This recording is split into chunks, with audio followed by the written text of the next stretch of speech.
If you screamed in a Roman hospital, that was normal. If you didn't, they assumed you were already dead. And yet, despite the bone sores, the herbal hallucinations, and the surgeries performed with wine-soaked bronze tools, there was one practice that made even hardened legionnaires throw up in their togas. Live maggots, crawling and writhing, inserted directly into open wounds by smiling, bearded men who called themselves doctors. They called it divine purification. You'd call it a nightmare picnic. The Roman Empire, for all its marble baths and poetry, was a festering cesspool of battlefield injuries, back-alley infections, and so many botched circumcisions that a temple had to be erected just to pray the pain away. Soldiers returned from campaigns with limbs half attached. Civilians endured public amputations beside fountains. And sanitation? Let's just say you were never more than 5 steps from a pile of gods know what. Into this mess waddled the Roman Medici, not quite doctors, not quite priests, but somewhere in between. Their toolkit included rusty scalpels, lead-based ointments, and most disturbingly, cloth jars filled with plump, moist fly larvae harvested from rotting sheep carcasses. Maggots, they claimed, were heaven's surgeons, and they used them without shame or anesthesia. Imagine it. You've been stabbed during a brawl at a fish market, your wound festering in the summer heat. Flies buzz around the edges, and a foul green slime oozes down your side. You're dragged to the local valetudinarium, one of the empire's medical camps, and laid on a cot that smells of urine, sweat, and iron. The doctor approaches. He doesn't wince. He's seen worse, much worse. He peers into the gash, sniffs theatrically, then nods.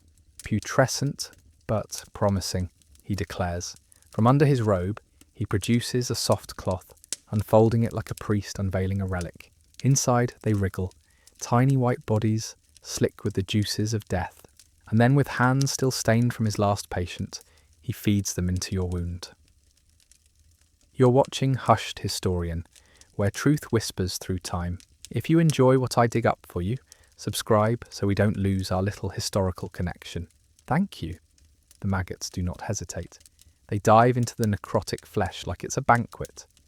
You want to scream, but the pain has taken your voice. You want to run, but your leg no longer listens. The doctor murmurs something about putrefactio divina, divine rot.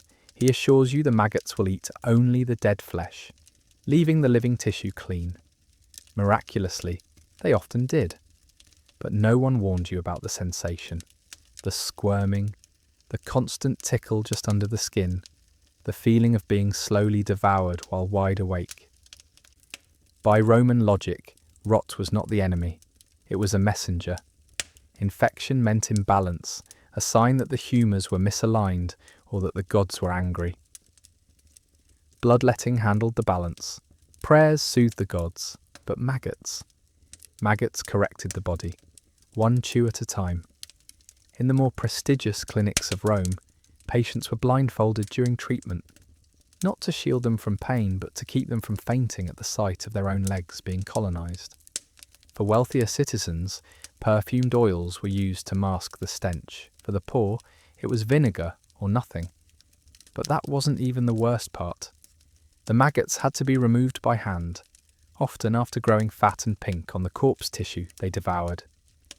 Nurses, often enslaved or indentured women, would spend hours plucking them out with iron tweezers, their hands sticky with rot, their noses packed with wool soaked in frankincense, just to survive the stench. One wrong move, one missed larva, and the infection could return. Worse, deeper, and more enraged than before. The patients, meanwhile, thanked their doctors. They believed maggots were sacred, sent by divine will to cleanse sin through suffering. Some even wore amulets shaped like larvae, believing it would hasten healing. In a culture obsessed with decay and rebirth, rot wasn't failure. It was the beginning of purification. But what if that purification had more to do with punishment? That question wasn't just whispered in dark corners of Roman temples. It was muttered, choked, even screamed in alleyways and hospital tents, where the empire's broken, were stitched back together with bone needles and something disturbingly close to religious zealotry. The Romans didn't just fear disease, they moralized it. If you were sick, it was because you were impure. If your wound festered, it wasn't just bacteria, it was shame, hubris, divine judgment writhing under your skin. And what better way to cleanse that than with creatures born of rot? Roman medicine wasn't about comfort, it was about control, and maggot therapy, for all its accidental biological genius, fit that agenda perfectly. The Medici didn't explain how the maggots worked, they just insisted they did, and to question the method was to question Rome itself, its gods, its rituals, its empire of order balanced precariously on madness. The real horror? It often worked. Gangrene that would have consumed a limb sometimes stopped. Abscesses shrank. Flesh regrew, pink and tender, beneath the crawling banquet. Survivors praised the gods. Doctors praised themselves. No one praised the maggots. Of course, it wasn't just battlefield injuries that brought people to the larvae-laced tables. Women with infected childbirth wounds, labourers with gangrenous toes, even wealthy senators with festering boils on their soft, perfumed bodies, all lined up to be cleansed. The poor screamed, the rich flinched in silence. Pain was democratic. Rot showed no favouritism, and still the flies were summoned, cultivated in jars filled with meat scraps, guarded by boys who were paid in bread crusts and kept far from the kitchen. One physician, Scribonius Largus, wrote of healing worms as though they were sentient. He described their movement as purposeful chewing, and even claimed they responded to divine music. That sounds ridiculous, until you realise he wasn't the only one. In temples dedicated to Asclepius, the god of healing, there were entire rituals involving chants, smoke, and the placement of maggots into sacred wounds. Yes, sacred wounds, a phrase that should never exist but absolutely did in the Roman Empire. And just when it couldn't get more absurd, there was competition. Some Medici swore by local maggots, harvested from Roman pigs, bathed in olive oil. Others insisted only foreign flies had the right to bite. Syrian maggots, they claimed, cleansed the soul as well as the flesh. So Roman merchants started trafficking them.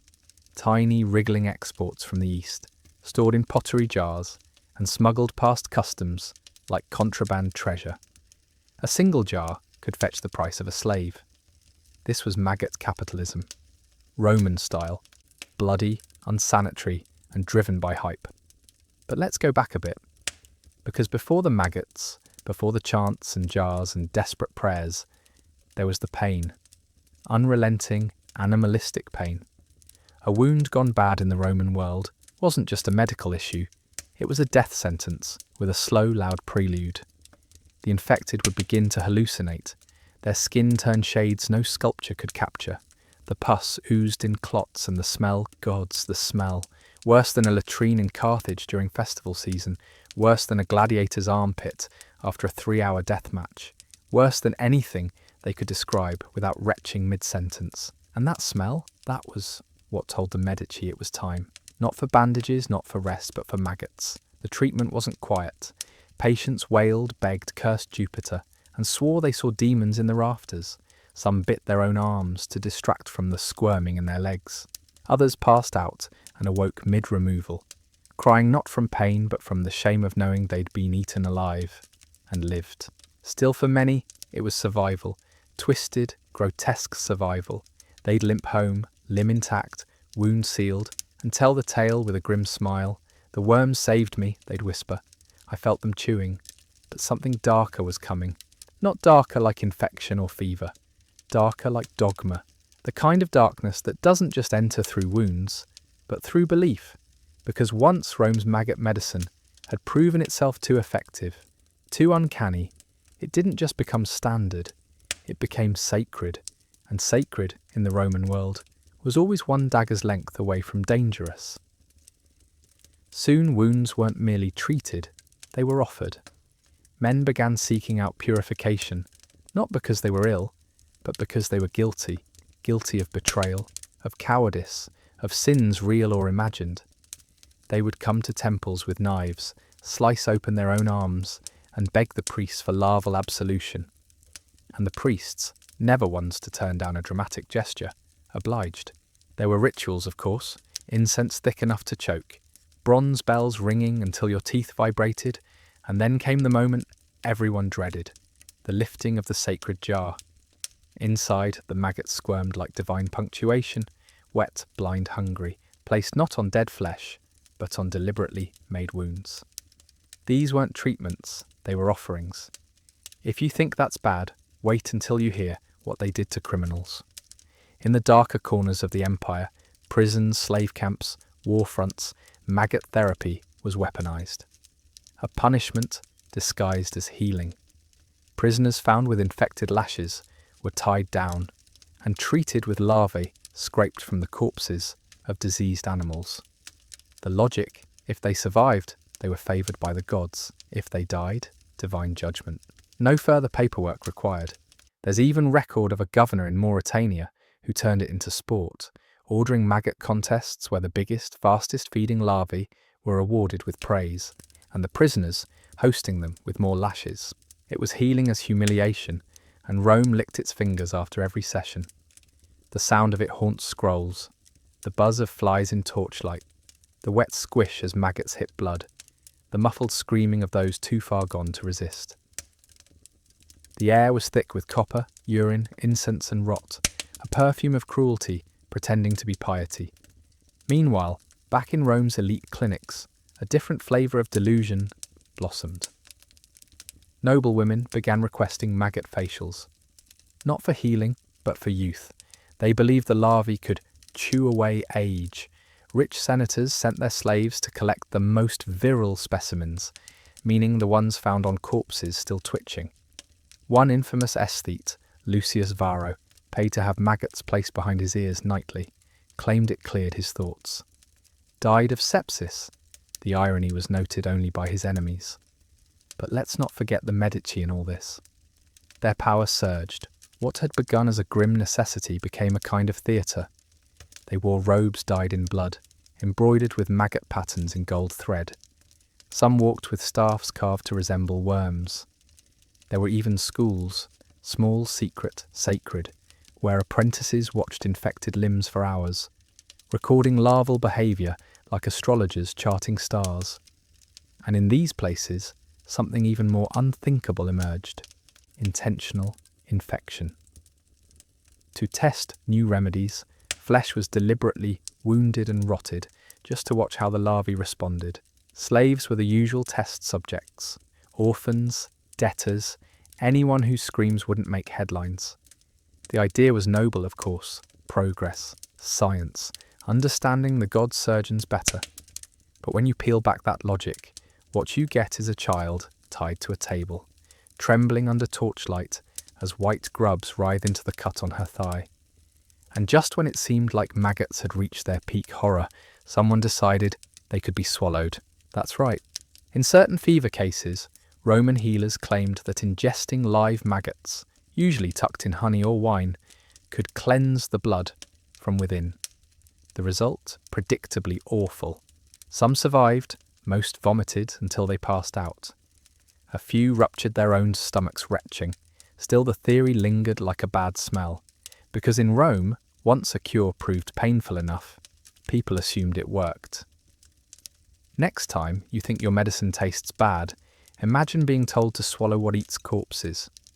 Because in ancient Rome, pain wasn't a side effect, it was the point. And nowhere was this more obvious than in the way they fetishized suffering as moral cleansing. The deeper the wound, the more sacred the healing. The louder the screams, the more certain the gods were listening. And if a treatment made you gag, convulse, or beg for death, well, clearly the medicine was working. That's how they saw it. A worldview so upside down it made maggots seem merciful. Inside the stone walls of Rome's elite valetudinaria, the screams echoed like prayers. Patients lay on hard cots, bound not just by linen strips, but by superstition. Every procedure was ritual, every treatment a test of worth, and every maggot fed into a wound was believed to bite sin straight from the soul. It was more than therapy. It was confession through carnage. By now, the Roman public had grown disturbingly comfortable with the idea. Street vendors sold clay charms, shaped like larvae, meant to protect against bad blood. Some were even worn during childbirth, because nothing says safe delivery like a talisman modelled after what chews decaying flesh. One senator was buried with a jar of maggots tucked into his funeral robes, just in case he needed healing in the afterlife. His wife fainted. The priest applauded, priorities, and still the practice evolved. Roman poets, never ones to let grotesquerie go to waste, began romanticising it. One particularly unhinged epic described maggots as the white kisses of Asclepius, feasting where the gods dare not look. That's not poetry. That's therapy in need of therapy. But the rot behind the ritual was spreading. In remote provinces, away from the scrutiny of Roman scholars, a darker version of maggot therapy was taking hold. Local healers, often blending Roman technique with tribal tradition, started using infection as initiation. Young boys on the verge of manhood were cut deliberately and left to rot, only to be saved by the sacred larvae. Survival meant status, death meant weakness, and nobody asked the boys what they wanted. In one coastal village near Hispania, there's record of a mass ceremony where 20 adolescent boys were wounded, drugged with fermented wine, and laid in rows on sun-heated stones. The healers arrived with satchels of larvae, pressing them into the wounds with solemn chants. Flies buzzed like hymns overhead. By morning, 3 were dead, 4 were maimed for life. The survivors were celebrated, scarred, yes, but reborn. They had bled, they had rotted, they had been redeemed. Let's go back a bit. Because this wasn't always Roman practice. Before the empire, before the togas and temples, early tribes across the Mediterranean already knew what rot could do. Wounded animals sometimes survived if maggots got there first. Shepherds saw it, hunters too. So when Rome expanded, it didn't invent maggot medicine, it absorbed it, like it absorbed gods, languages and territories, brutally, hungrily, without ever really understanding. And therein lay the real tragedy. Because what had once been desperate peasant wisdom became dogmatic imperial law. What started as survival was now spectacle. Rome didn't just adopt the maggots, it crowned them. And in doing so, it forgot the one truth every shepherd knew. Maggots save flesh, but they don't save souls. Still the empire clung to them. More temples, more scrolls, more rituals. The maggots were now categorized, catalogued, even debated in the Senate. One argument famously devolved into a fistfight when a senator accused another of breeding illegitimate larvae. That's how far it went. Political slander involving worm parentage. And all the while, the patients kept coming, bleeding, moaning, hoping that a handful of squirming filth might spare them from the fires of infection or damnation. It was medicine as theatre, and the audience, as always, paid with blood. But not all wounds are visible, and in Rome some of the deepest cuts were carved into the mind. You see, when an entire civilization elevates pain to sacrament and rot to ritual, something inside its people starts to corrode. The body heals sometimes, but the psyche festers, and nowhere was this more apparent than in the veterans. The forgotten men, the ones who had survived both war and maggots.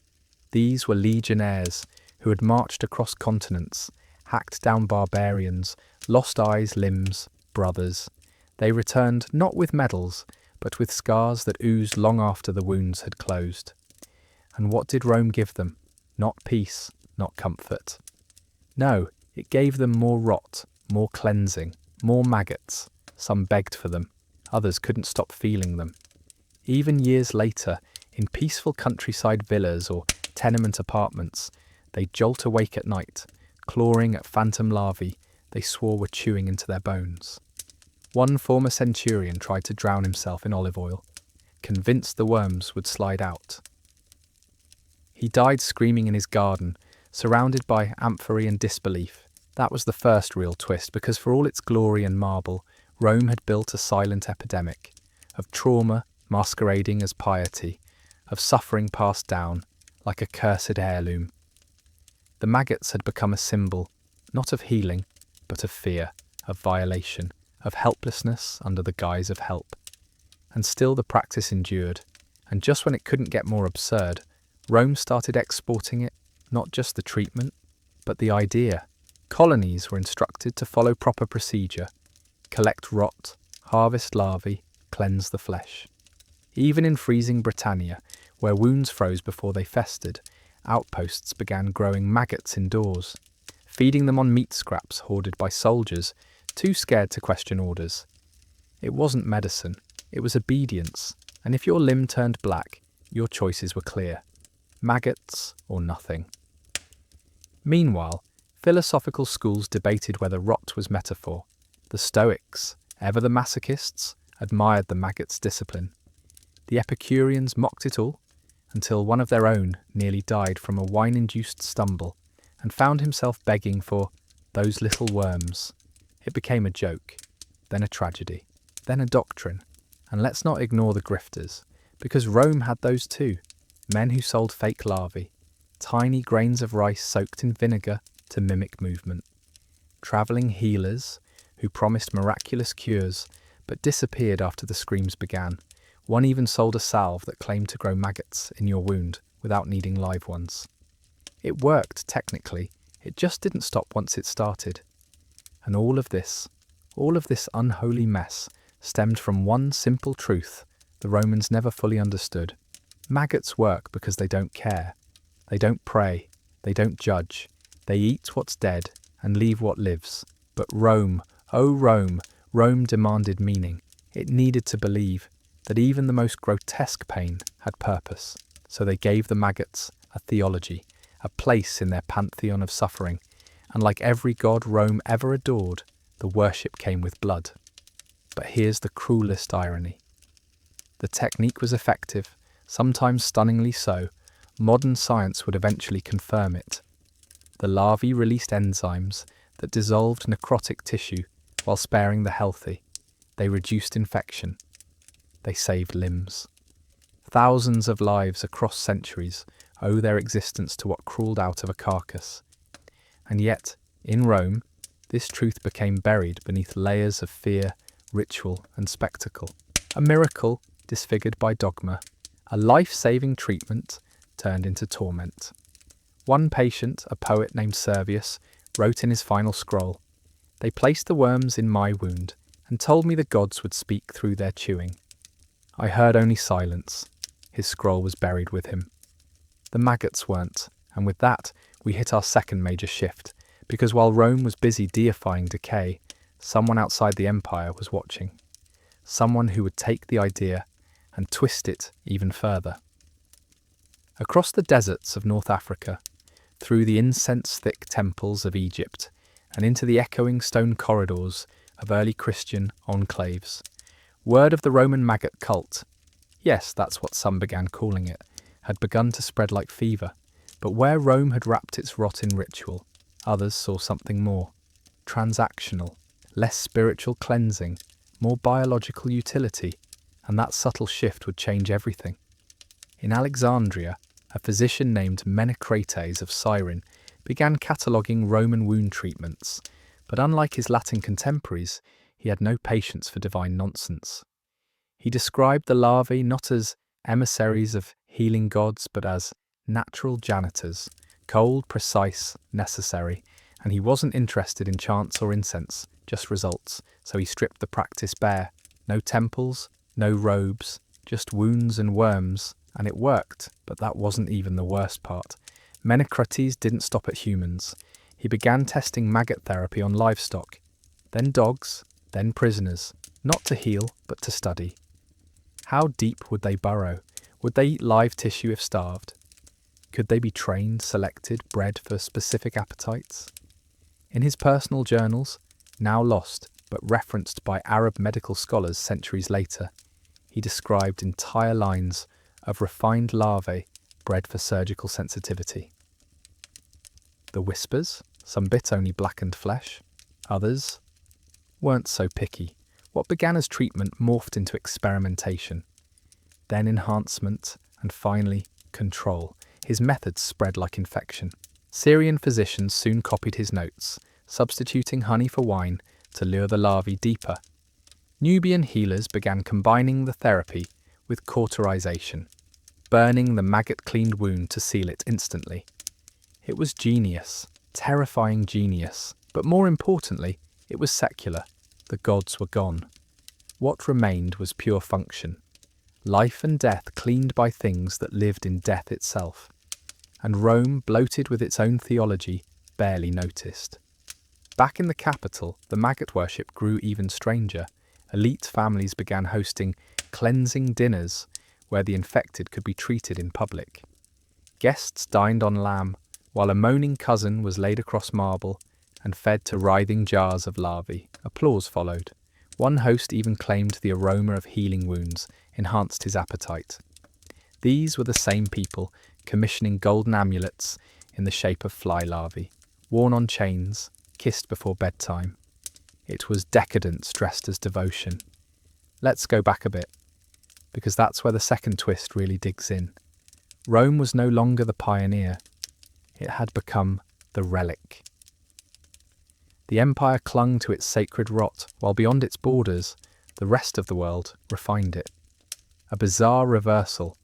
The once barbaric fringes had turned empirical, while the empire devolved into ritualized decay.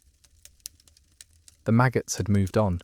Rome hadn't, and the price was mounting. Inside the empire, more and more procedures failed. Larvae starved in improperly prepared wounds. Infections returned. Doctors blamed spirits, patients blamed themselves. No one questioned the system, they just added more incense, prayed harder, cut deeper. Meanwhile, outside Rome, Menocrates students had begun something wild, cataloguing maggot types. They identified over 24 variations, some better for ulcers, others for soft muscle, a few ideal for bone exposure. One species, reportedly, could strip a festering foot clean in less than a day.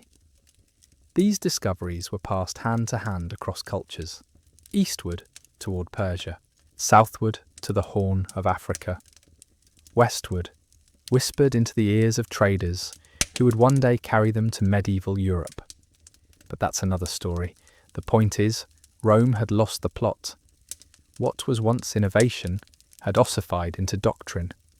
The gods had taken credit, then fled when the wounds got worse, and those who still believed in the maggots, as miracles, they weren't wrong, just outdated, because now the real horror was what came next.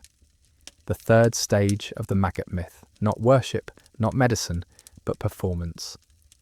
And it began with a noblewoman named Livia Serrata, and the most grotesque banquet Rome would ever witness. Livia wasn't a physician, or a priestess, or even particularly devout. She was a performer in the grandest Roman sense, a collector of attention, a manipulator of fashion, and a woman who knew that in a city drowning in spectacle, shock was the only currency that mattered. So when whispers of maggot therapy began losing their luster, reduced to common hospital procedure or foreign tinkering, Livia saw an opportunity to drag rot back into the spotlight. Her plan was unthinkable. A dinner party, 8 guests, exotic dishes, wine imported from Lusitania, and one centre stage attraction, a live divine cleansing. Her cousin, a war veteran with an ulcerated leg wound, would be placed on a platform in the middle of the triclinium, wrapped in silk and ceremonially treated with larvae as the guests feasted. Purity, she called it, purification amidst decadence. And just when it couldn't get more absurd, she had the entire floor inlaid with glass tiles so guests could walk barefoot across cool surfaces etched with gold maggot sigils. The air was perfumed with lavender and myrrh to mask the inevitable stench. Slaves rehearsed the larval application for 3 days, practicing on sheep carcasses to ensure the placement looked elegant, if such a word could apply. The cousin was drugged into a stupor, his wound prepped like a sacrificial roast. When the night came, the candles flickered, the goblets overflowed, and the guests, senators, poets, and one high-ranking priest of Apollo, smiled politely as Livia gave her toast. She spoke of pain as beauty, of decay as divine order. She quoted not medical texts but tragic poets. And then with a gesture, she summoned the healer. A bald man in crimson robes stepped forward, bowed and slowly unwrapped the bandage. The wound was angry, wet and deep. It pulsed like something alive. Gasps echoed, but no one left. Livia leaned in, beaming. The maggots were poured from a porcelain bowl, sliding into the cavity with an audible squelch. One guest gagged, another clapped, most just stared, transfixed and horrified. And thus the third phase began. Not worship, not medicine, but theatre. Soon others followed. Maggot banquets became a novelty among Rome's elite. Treatments were staged for parties. Patients were chosen not for severity of illness, but for aesthetic of affliction. Wounds had to look good. Deep, dramatic, preferably visible from a distance. One hostess was known to dye the bandages red beforehand, so the contrast would photograph better in fresco portraits. Yes, artists began painting them. Larval moments immortalized in pigment. Let's go back a bit. Livia's cousin recovered, miraculously. The maggots did their job. The wound healed, and Livia was hailed as both healer and innovator. She threw 3 more such banquets before her downfall. But we'll get to that.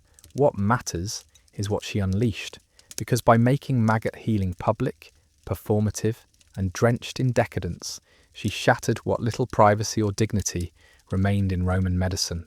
Suffering became sport, infection, a kind of fashion. Even the temples took note. Priests began adding performance to their rituals. Choirs sang during larval placement. Dancers twirled as patients screamed. One particularly deranged sect in Ostia began branding their shoulders with fly imagery, claiming they were hosts of divine rot. The boundary between faith, spectacle, and medicine collapsed like a wet dressing. And then came the forgeries. Artisans began selling fake larval jars, filled with waxworms, painted ivory, anything that looked the part.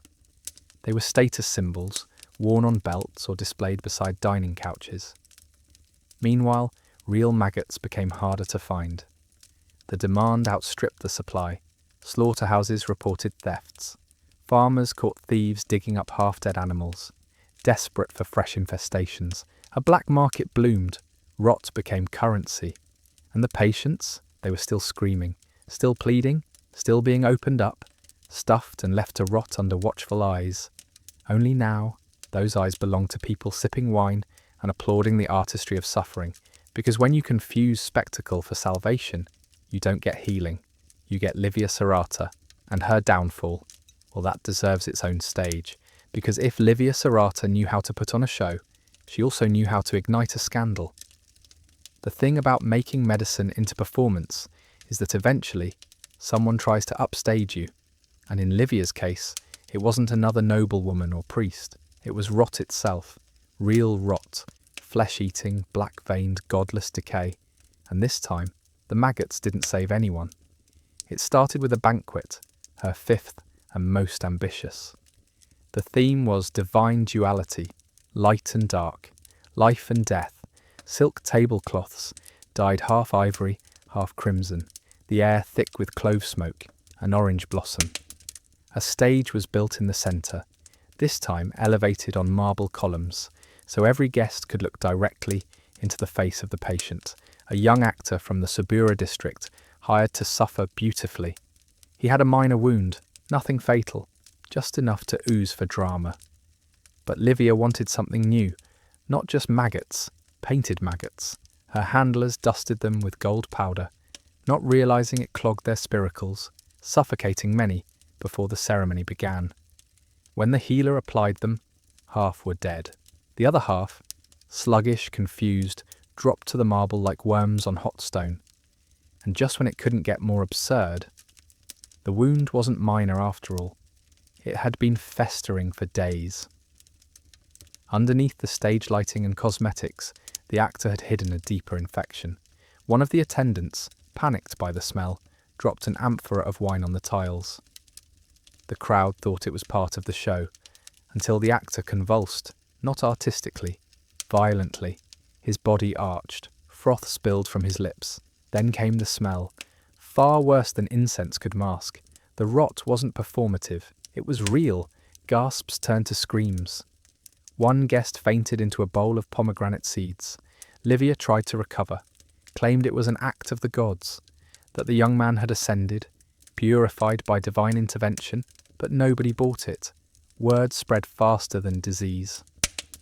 The actor died hours later, not from the maggots, but from sepsis that even 1,000 of them couldn't fix. His family, paid in advance and silenced by fear, said nothing. But Rome wasn't quiet. Let's go back a bit. Livia had always walked a tightrope, between piety and pageantry, between art and arrogance. But in Rome, even decadence has limits. The Senate denounced her events as theatrical blasphemy. The temples revoked her privileges. Her name was scratched off guest lists. Her face, once carved into perfume soap tablets, was smashed in the bathhouses. She wasn't arrested. That would have been too merciful. She was ignored, forgotten, left to decay in her villa just outside the city, where the mosaics of maggots still grinned from the floor like cruel little ghosts. But her legacy, that rot remained, because once medicine becomes theatre, it's impossible to pull back the curtain. Rome had tasted spectacle. It had licked the blood off marble floors and called it divine. The maggot cult, despite its fall from aristocratic grace, didn't die. It metastasized, went underground, into poorer districts, where desperate healers still used larvae in hidden rooms, whispering prayers not to gods but to survival. And some went further. There are reports, buried in the writings of later chroniclers, of rogue healers who turned maggot therapy into punishment. Criminals left tied in alleyways, wounds opened deliberately, larvae applied not to heal but to hurt. "Let the worms judge him," one vigilante was quoted saying. The line between cure and cruelty had dissolved completely, and in those shadowed places Livia was remembered. Not as a healer, not even as a villain, but as a threshold. The one who turned whispers of maggot medicine into screams of spectacle. The woman who tried to gild rot and was consumed by it, because in Rome, rot always finds its way back to the surface, and the next time it did, it wasn't crawling from wounds. It was coming from the mouths of children. In the slums of Trans-Tiberim, where the air reeked of spoiled wine and sewage and alleyway fish markets never quite closed, the maggot myth returned in a form no one expected or wanted. The poor, abandoned by Rome's shrinking welfare grain, by its gods, by its now paranoid doctors, began to tell stories, not of healing, not even of pain, but of hunger. Children with swollen bellies and rotting gums whispered tales of a creature they called Vermina, not a goddess, not quite a demon, but something in between. She was the mother of maggots, they said, the one who blessed the empty, who fed the dying with her children. And when food ran out, or fever struck, the stories spread like lice through the lice-ridden. Eat what she gives you, and you'll never rot inside. At first it was just a game, a rhyme, poor kids singing in back alleys, with missing teeth and eyes too old for their bodies. But then came the incidents. A girl found licking a piece of spoiled meat, ignoring the wriggling inside. A boy who claimed he'd been cured of gut worms by eating something he found in a dead dog. A fever ward where half the children survived after being caught nibbling dried blood from bandages. Nobody wanted to admit what was happening, that the desperation wasn't just driving them to madness. It was driving them to imitate what Rome once called medicine. If you think that's bad, wait until you hear how the healers responded. Some embraced it, not publicly of course, but in hidden rooms beneath insula, self-proclaimed maggot priests began taking in sick or orphaned children, feeding them sanctified gruel laced with larval residue. The belief that by ingesting what once cleansed the skin, you could now cleanse the soul, or purge the demons believed to dwell in bellies. These rituals were brutal. Some children vomited until they collapsed, others slipped into comas, and some actually survived. Survived and swore they felt cleaner. Let's go back a bit, because this wasn't science. It wasn't even misguided healing. This was hunger transfigured into faith. When every god fails, when every temple turns you away, when doctors won't touch you unless you're noble or useful, something has to take their place. And in the poorest corners of Rome, that something had maggots for eyes and promises that sounded just holy enough to pass. The Senate, predictably, denied everything. The temple of Asclepius issued a condemnation, but no one visited the alley where those children lived. No one cleaned the rotting tenements or burned the mattresses infested with real worms. And so the practice grew, quiet, feral, untouchable. If you asked a child about it, they'd just smile, sometimes toothless, sometimes bleeding, and say, "She feeds us." But something darker was coming, because eventually someone wrote it down. A midwife named Aurelia, one of the few who worked both the rich and poor districts, began compiling what she witnessed. She wrote not as a priest nor as a scientist, but as a witness. She called the collection De Vermibus Intus, on the worms within. It catalogued cases, symptoms, rituals, outcomes. It wasn't rational, but it was detailed, frighteningly so. And one entry stood out: infant approx. Days old. Mouth showed signs of larval residue, survived. Mother said she kissed him. That document circulated for decades, quietly, secretly, until it was banned, then burned, then copied in secret again. Because you can destroy scrolls, you can kill ideas, but rot finds its way back. And if Rome thought the maggot cult had peaked with gold powder and marble stages, it hadn't seen the final act, because the children weren't just surviving, they were growing up, and some of them would take everything they'd learned, the rituals, the hunger, the madness, and turn it into doctrine. By the mid-3rd century, Rome was unravelling. Plagues, famine, border invasions, the gods had gone silent again. The temples too quiet, the statues too clean, the old pantheon was crumbling, and from the cracks something new began to crawl out. Not another empire, not another cult, but a belief born in filth and raised in starvation.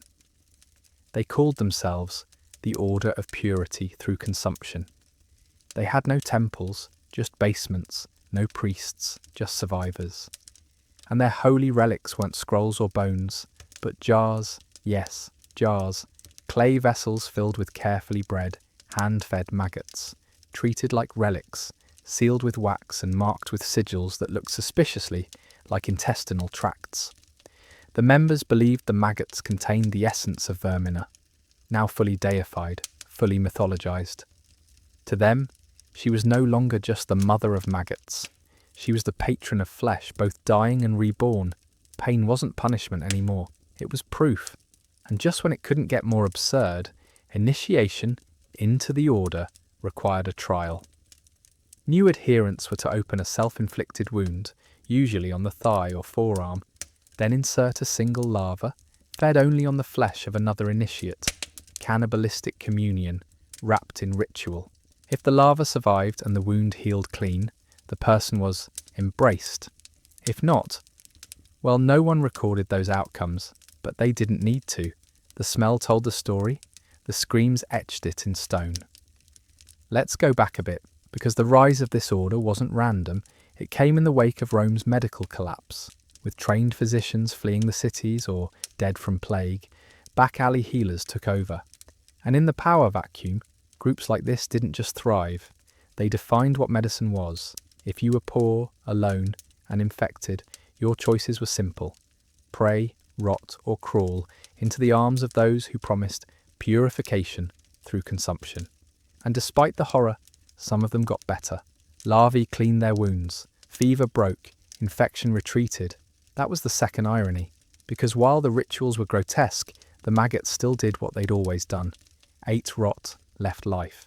It was the humans who twisted the act into theatre, and now into theology. Scrolls were written, not in Latin, but in fragmented dialects, half gutter slang, half liturgy. One fragment read, "The flesh knows what it deserves. The worm brings balance, do not flinch." It was found etched into a cellar wall, beside a child's tooth. Eventually, the Senate caught on. Or rather, what was left of the Senate, a paranoid remnant, bloated on its own irrelevance, desperate to reassert order. They dispatched patrols, raided known meeting sites, publicly burned larval jars in the forum.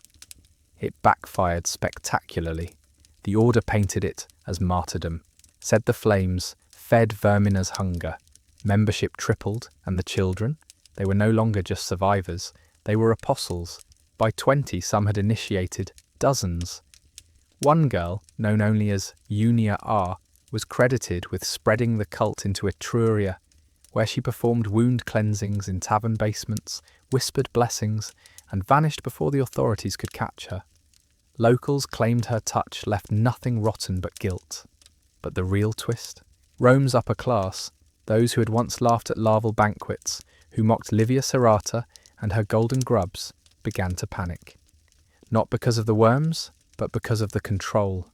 The order didn't fear them, didn't worship their gods, didn't beg for grain or approval. They healed each other, fed each other, hid their wounded.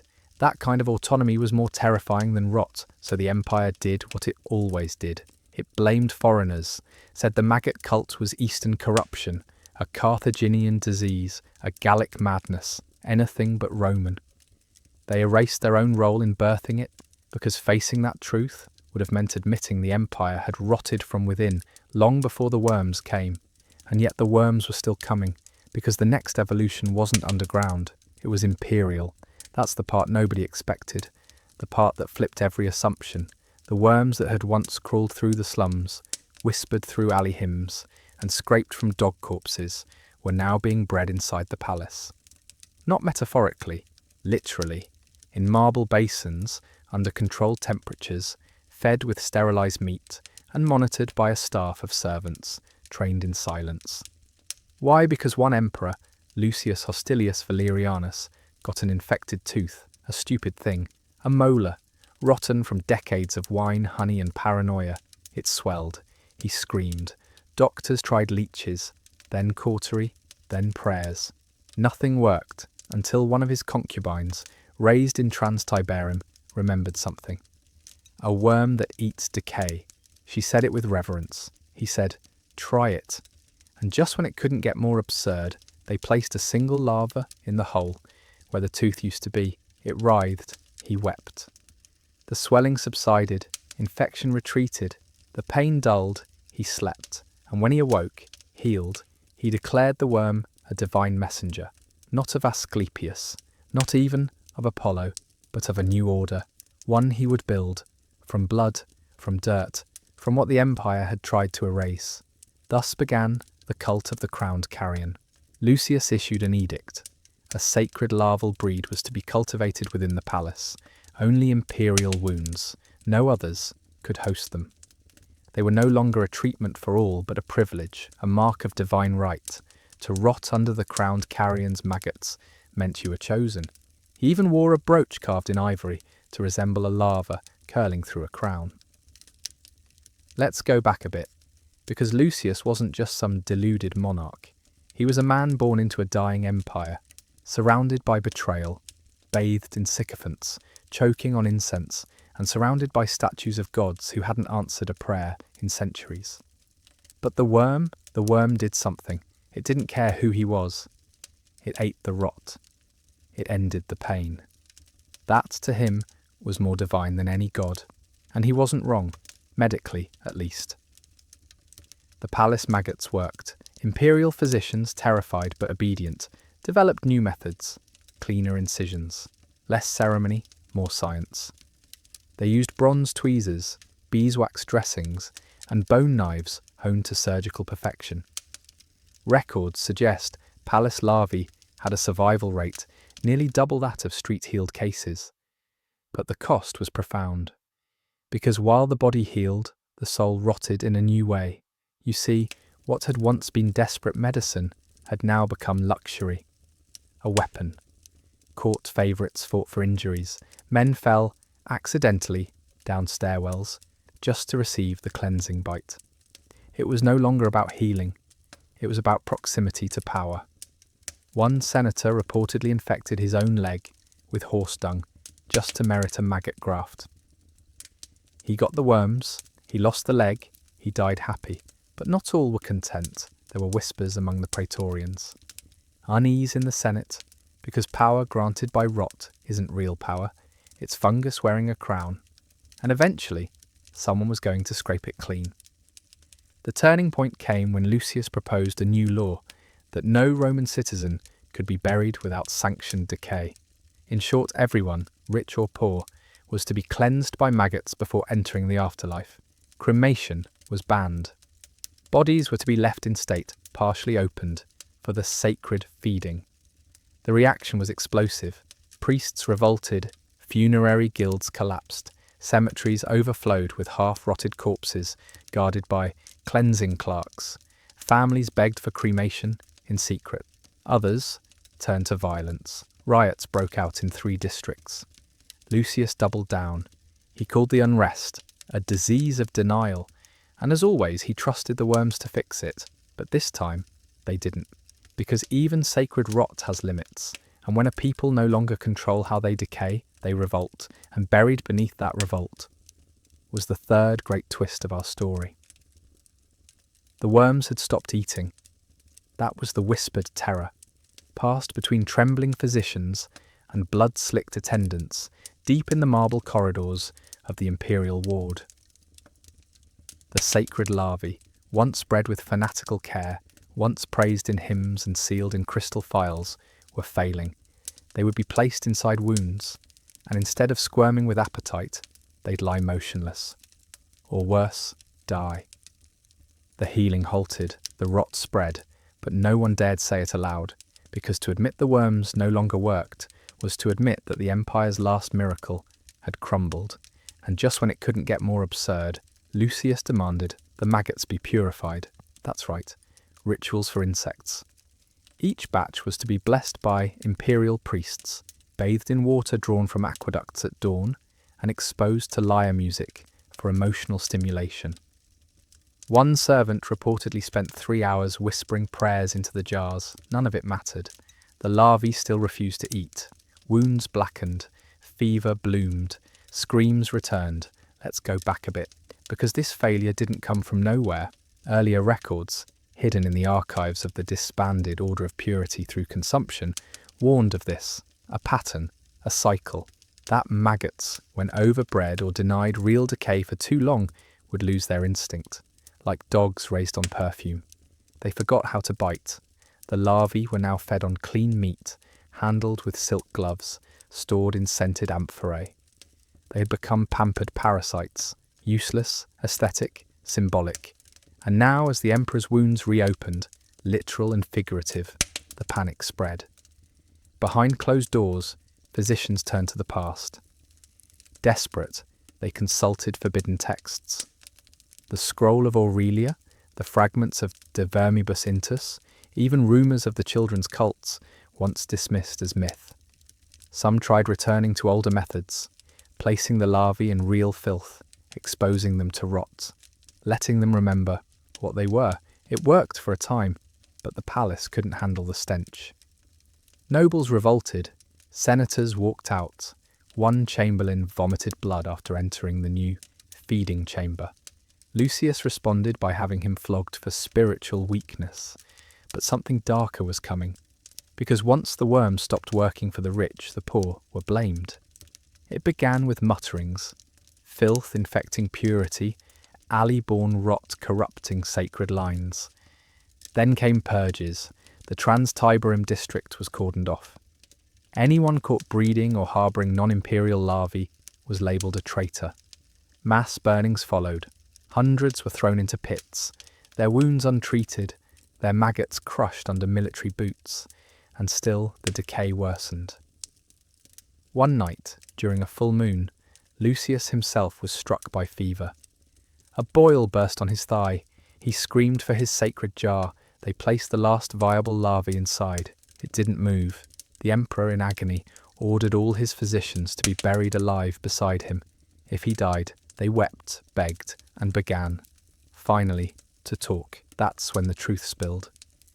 The worms had failed because he had failed, because maggots, in all their blind hunger, still require truth, and Rome had replaced that with theatre, with crowns and rituals and gold dust. The larvae hadn't stopped because they were weak. They'd stopped because everything they were fed had already been embalmed in lies.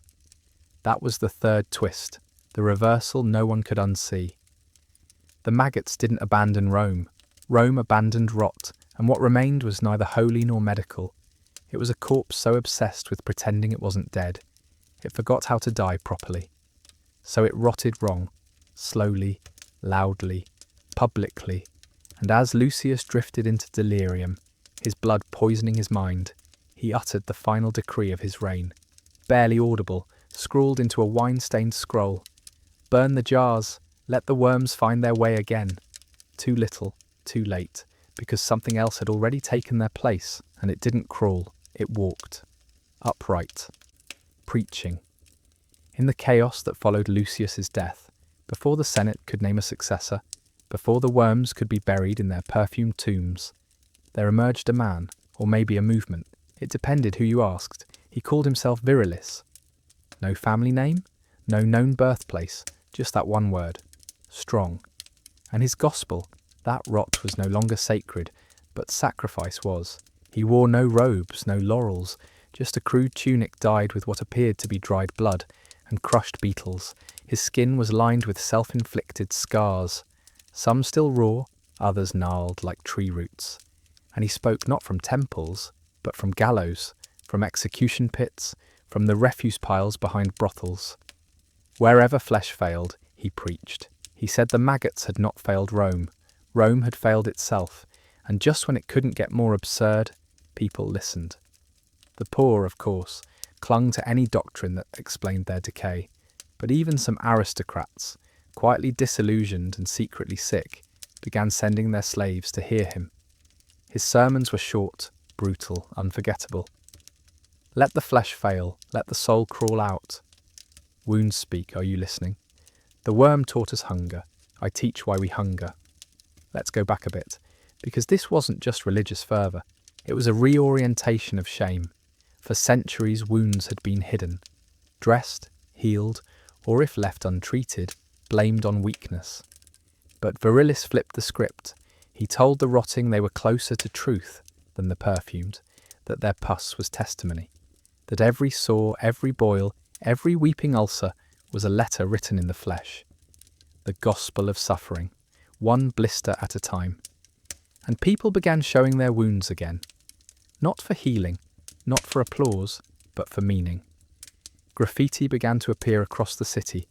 We are the rot. Vermina was the prophet. Virilis is the sword. The clean are lying. It was everywhere, scrawled on colonnades, scratched into aqueduct stone, painted on dead dogs dumped in the alleys. Meanwhile, the upper class panicked. Lucius had turned rot into a crown, but Virilis, he turned it into revolution. City guards were ordered to arrest him. They couldn't. He moved constantly, travelled with a group of about 12, some women, some children, some former slaves. They called themselves the incised. They refused to wear shoes, ate only spoiled bread, and reportedly opened small cuts in their thighs every morning to let the light in. Their bodies were maps of decay, and yet none seemed ill, at least not in the way the Senate understood. Because here's the paradox. The more they rotted, the more they thrived. Word spread of miraculous survivals. A woman with a gangrenous foot walked for days. A man with an exposed rib wound survived the winter without infection. Priests called it fraud. Physicians demanded examinations, but the people didn't care. They had faith. Not in gods, not in emperors, but in acceptance. That was the fourth evolution. The worms had shown Rome how to heal. Virilis showed them how to endure without healing. Because maybe rot wasn't the disease, maybe the fear of it was. And yet beneath all this radical preaching, something quieter stirred, whispers that Virilis had once been a child of the old cult, that he had eaten the worm, that his scars weren't just symbolic, but leftovers from failed initiations, and that somewhere, buried in his blood, was the last maggot Rome would ever birth. We'll never know for sure, because before the Senate could silence him, he vanished. One day he preached beside a plague pyre, the next, gone. No body, no tomb, just a trail of broken amphorae and blood-smeared stones. And behind him, a new motto: the flesh lies, the rot remains. Because in Rome, what you bury never stays buried for long, especially not when it knows how to crawl. That's the legacy Virilis left behind. Not a grave, not a martyr's shrine, but a trail, a whispered method. And in the vacuum of his disappearance, that whisper turned into a doctrine. The flesh lies. The words appeared first on tablets in the outer provinces, carved crudely with bone or burned into wood, then in bathhouses, then scratched into the walls of latrines, as if to remind even the most powerful that decay was waiting, watching and remembering. But the strange part wasn't the graffiti, it was what came next. The first documented skin fasts began in Etruria. Followers of Virilis, now calling themselves the Unravelers, began living without bandages. They refused all treatments, let infections blossom, documented their rot like sacred texts. One noblewoman, the widow of a former governor, threw out her salves, dismissed her physician, and held daily readings where people could watch her wound evolve. She claimed she could hear it whisper at night, claimed it taught her the names of every person who ever lied to her. And just when it couldn't get more absurd, a former surgeon named Plotius, once trained in the imperial court, publicly renounced antiseptics, burned his scrolls, declared he would treat no one unless they agreed to full exposure. He operated without gloves, using bronze tools blackened by fire and blessed by rot. When a young boy died under his knife, Plotius calmly announced, he chose the truth. He was not arrested, he was applauded. People brought their children to him. Let's go back a bit, because this wasn't just superstition, it was backlash. For generations, Rome had pretended the body could be perfect. Statues, gymnasiums, public baths, everyone waxed and oiled and sculpted. But now, that marble ideal was cracking, not from invasion or famine or plague, but from within. The more the body failed, the more it revealed. The Unravelers believed decay wasn't a flaw, it was confession, and no one could hide from it forever. Soon a new rite emerged, the peeling. Participants would make a shallow cut, usually on the forearm or collarbone, then peel back a strip of skin no wider than a finger.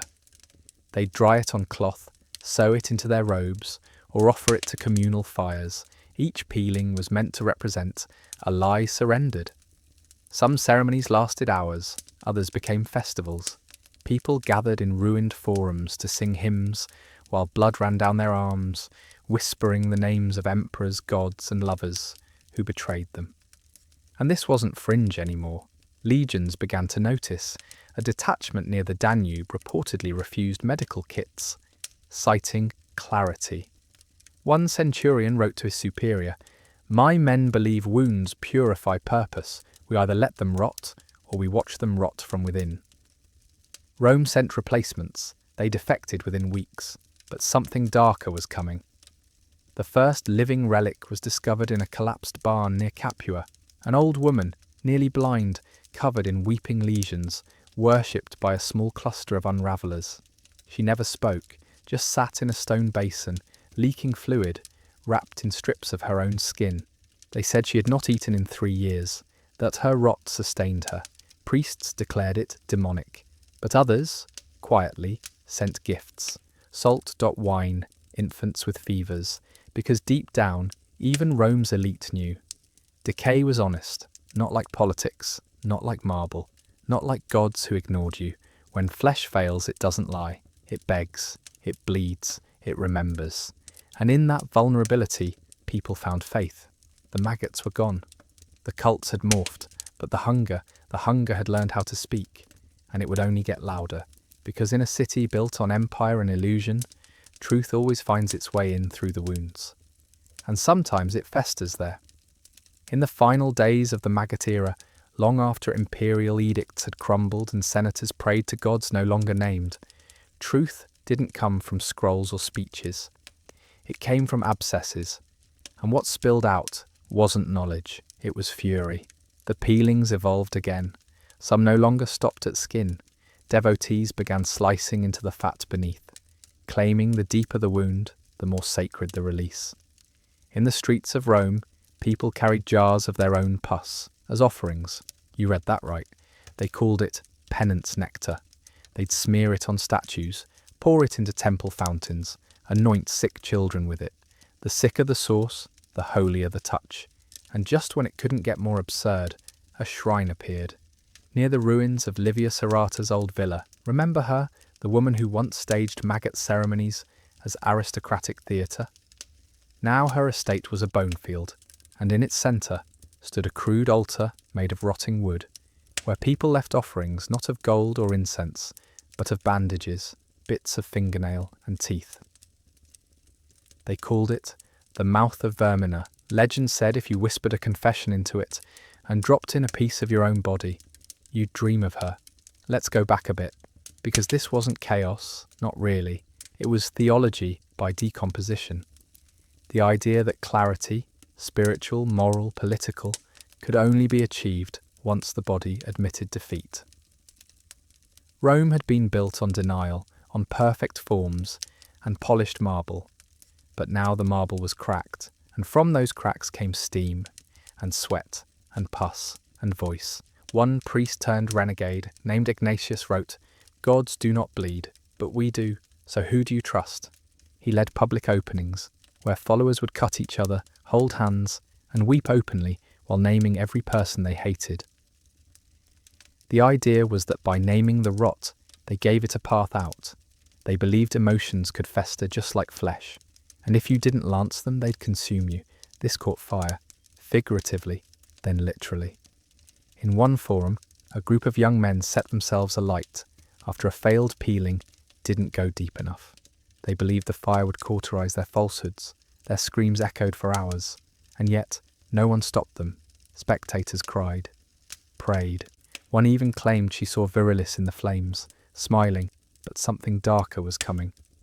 The empire's remnants tried to suppress it.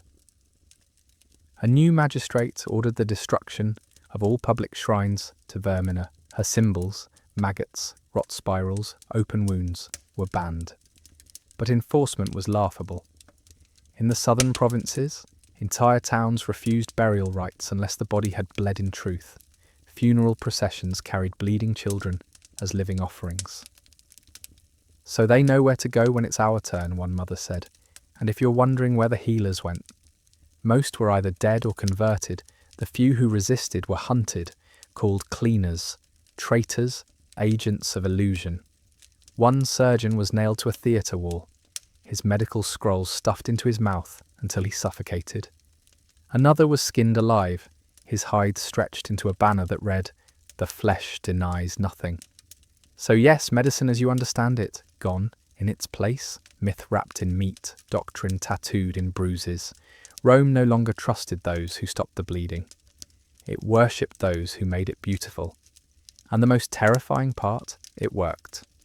In ways no one predicted, infection rates dropped. Not because wounds were treated better, but because they were no longer hidden. People cleaned each other, touched each other, watched for the signs of false healing. Even if their tools were crude, their community was sharp. Because sometimes, clarity doesn't come from antiseptic. Sometimes it crawls in through the skin, sings in your blood, and tells you the truth, that you are dying and that you're not alone. It became a mantra, repeated in whispers beside pyres, carved into bread crusts, inked into the folds of skin around old scars. It wasn't meant to frighten, it was meant to comfort. In Rome's final centuries, when the libraries burned faster than the wounds healed, there was a strange solace in collective decay. They didn't fight it, they narrated it, and like any good story, it needed a final prophet.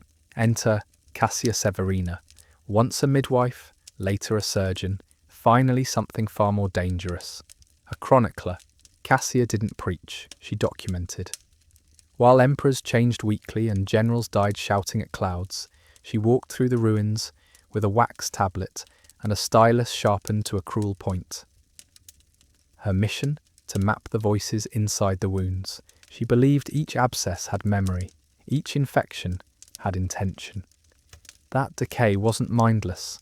It was a diary, written in pus. And just when it couldn't get more absurd, she claimed she could read it. Let's go back a bit. Cassia had once delivered babies in Transtiberum. She'd seen what rot did to newborns, how even the smallest cut could open a path for death to slither in. But she'd also watched some survive, watched wounds close without help. And always, the survivors had one thing in common. They were witnessed. Someone watched over them, cleaned them, spoke to them, not in Latin, but in sorrow, in sweat, in prayers with no gods. So Cassia began listening, not to people, but to the wounds themselves. She called it pus reading. She'd gently press on an infected site and observe the seepage.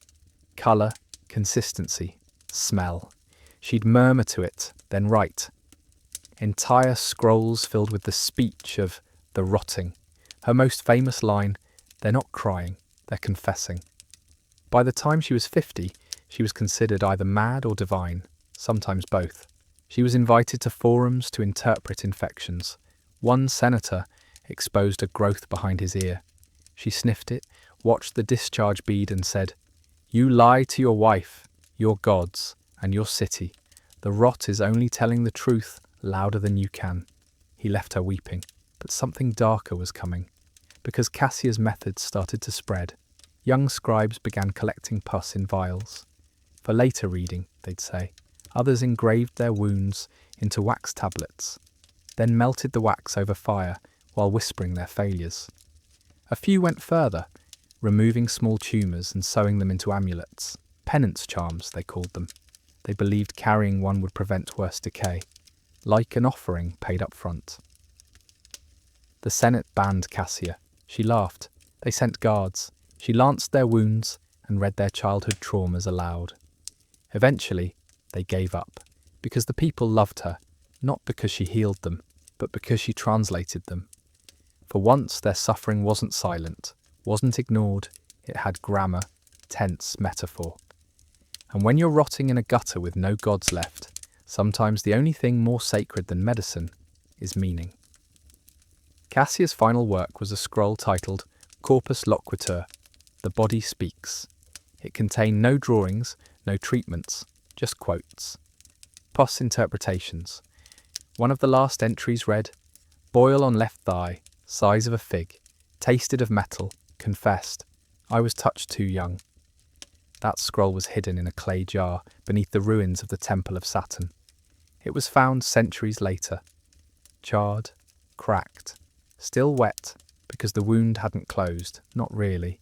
Rome had fallen, but its rot had survived, and somewhere in the marrow of every empire that followed, something whispered. A hunger, a confession, waiting for someone else to listen. That's what the rot always did. It didn't scream, it didn't protest, it whispered, softly, patiently, in bedsores and boils, in the pale crust around ruptured lips, in the way a body begins to smell like copper and sugar before the fever breaks. Rome may have fallen, but rot had outlived her, and in its own parasitic way, it had become her most faithful historian. Long after the legions disbanded and the aqueducts dried to silence, stories of Corpus Loquitur continued to pass mouth to mouth. It was no longer just a scroll, it became a method, a worldview. Some believed reading pus was literal, others treated it as metaphor. Either way, the belief endured. Your body knew the truth, even if you didn't want to hear it, and just when it couldn't get more absurd. The wound oracles appeared. Let's go back a bit. The first documented case comes from a village in northern Hispania, where a young girl named Aurelia began predicting deaths by examining bed sores. She would kneel beside the afflicted, press her cheek to the skin, and hum until the pus surfaced. Her predictions weren't vague. She named dates, causes, names of estranged lovers. At first they thought it was coincidence. Then her uncle slit his wrists, the exact hour she'd named 3 weeks prior. Aurelia was burned, but imitators sprouted up like mould in a crypt. They weren't all frauds. Some really did seem to know things. Secrets no child should know. Curses no doctor dared name. One boy in Gaul correctly identified 23 victims of a town poisoning just by licking the pus from their neck blisters. He died a week later, not from infection, from exhaustion, because this wasn't medicine anymore. It was communion. Wounds became mirrors, licked, sniffed, traced, not to fix but to see. One woman reportedly asked to have her abdominal abscess reopened each morning, so her daughter could hear what regret still lived there. You think that's grotesque? They called it therapy, but something darker was coming. Because knowledge, like rot, spreads. Soon local leaders began consulting wound oracles before issuing decrees. If a boil spoke of betrayal, treaties were delayed. If a carbuncle oozed regret, marriages were annulled. Entire towns stopped washing, afraid to silence their own revelations. And with hygiene gone, infection returned. Fever to necrosis, death, but they welcomed it, called it divine punctuation. Priests tried to intervene, claimed the body's truth was dangerous without spiritual translation. A conflict erupted. 2 oracles were skinned alive in the plaza of Spoleto. The pus that dripped from their flayed torsos was collected in goblets and later poured into the well. They called it baptism. 17 people died from drinking it. 100 more claimed they saw the future. And here's the twist. The oracles weren't the disease, they were the symptom. A society with no gods, no order, no clean truth left. Of course it turned to the one thing it still had. Wounds. Wounds don't lie, they don't play politics, they open, they stink, they scream. And for the desperate, the stinking scream of a body unravelling was more honest than any senator's speech. So people kept cutting, not out of madness, but clarity. One man, a former magistrate, sliced open his thigh and bled out on the Senate steps. His final words, reportedly, "This is my rebuttal." It wasn't metaphor, it was confession, a blood-soaked dissent, and it became a movement. Self-inflicted injuries as argument, abscesses as essays, necrosis as vote. Because if the body was the last honest thing left in Rome, then rot was its language, and the empire wasn't just crumbling, it was reciting its own eulogy, one saw at a time. And like any eulogy worth remembering, it wasn't pretty, it was raw, ugly, unfiltered. The empire had begun with marble and ended with maggots, but somewhere in between it learned how to narrate its own collapse. Through pus, through fever. Through rituals so intimate, they made prayer look like performance art, because by now, even prayer had maggots in it. The oracles didn't vanish, they multiplied. Every region had its own variation. In the east they whispered to ulcers. In the north, they boiled infected linens and read the bubbles like entrails. In the crumbling villas of Carthage, women stitched their scabs into tapestries, claiming the patterns foretold. Harvests, plagues, and betrayals. One tapestry was said to hum when touched, no tune, just the faint sound of laboured breathing, and just when it couldn't get more absurd, someone weaponized it. Let's go back a bit, because no faith survives untouched by politics. The Senate, desperate for control, tried to co-opt the rot.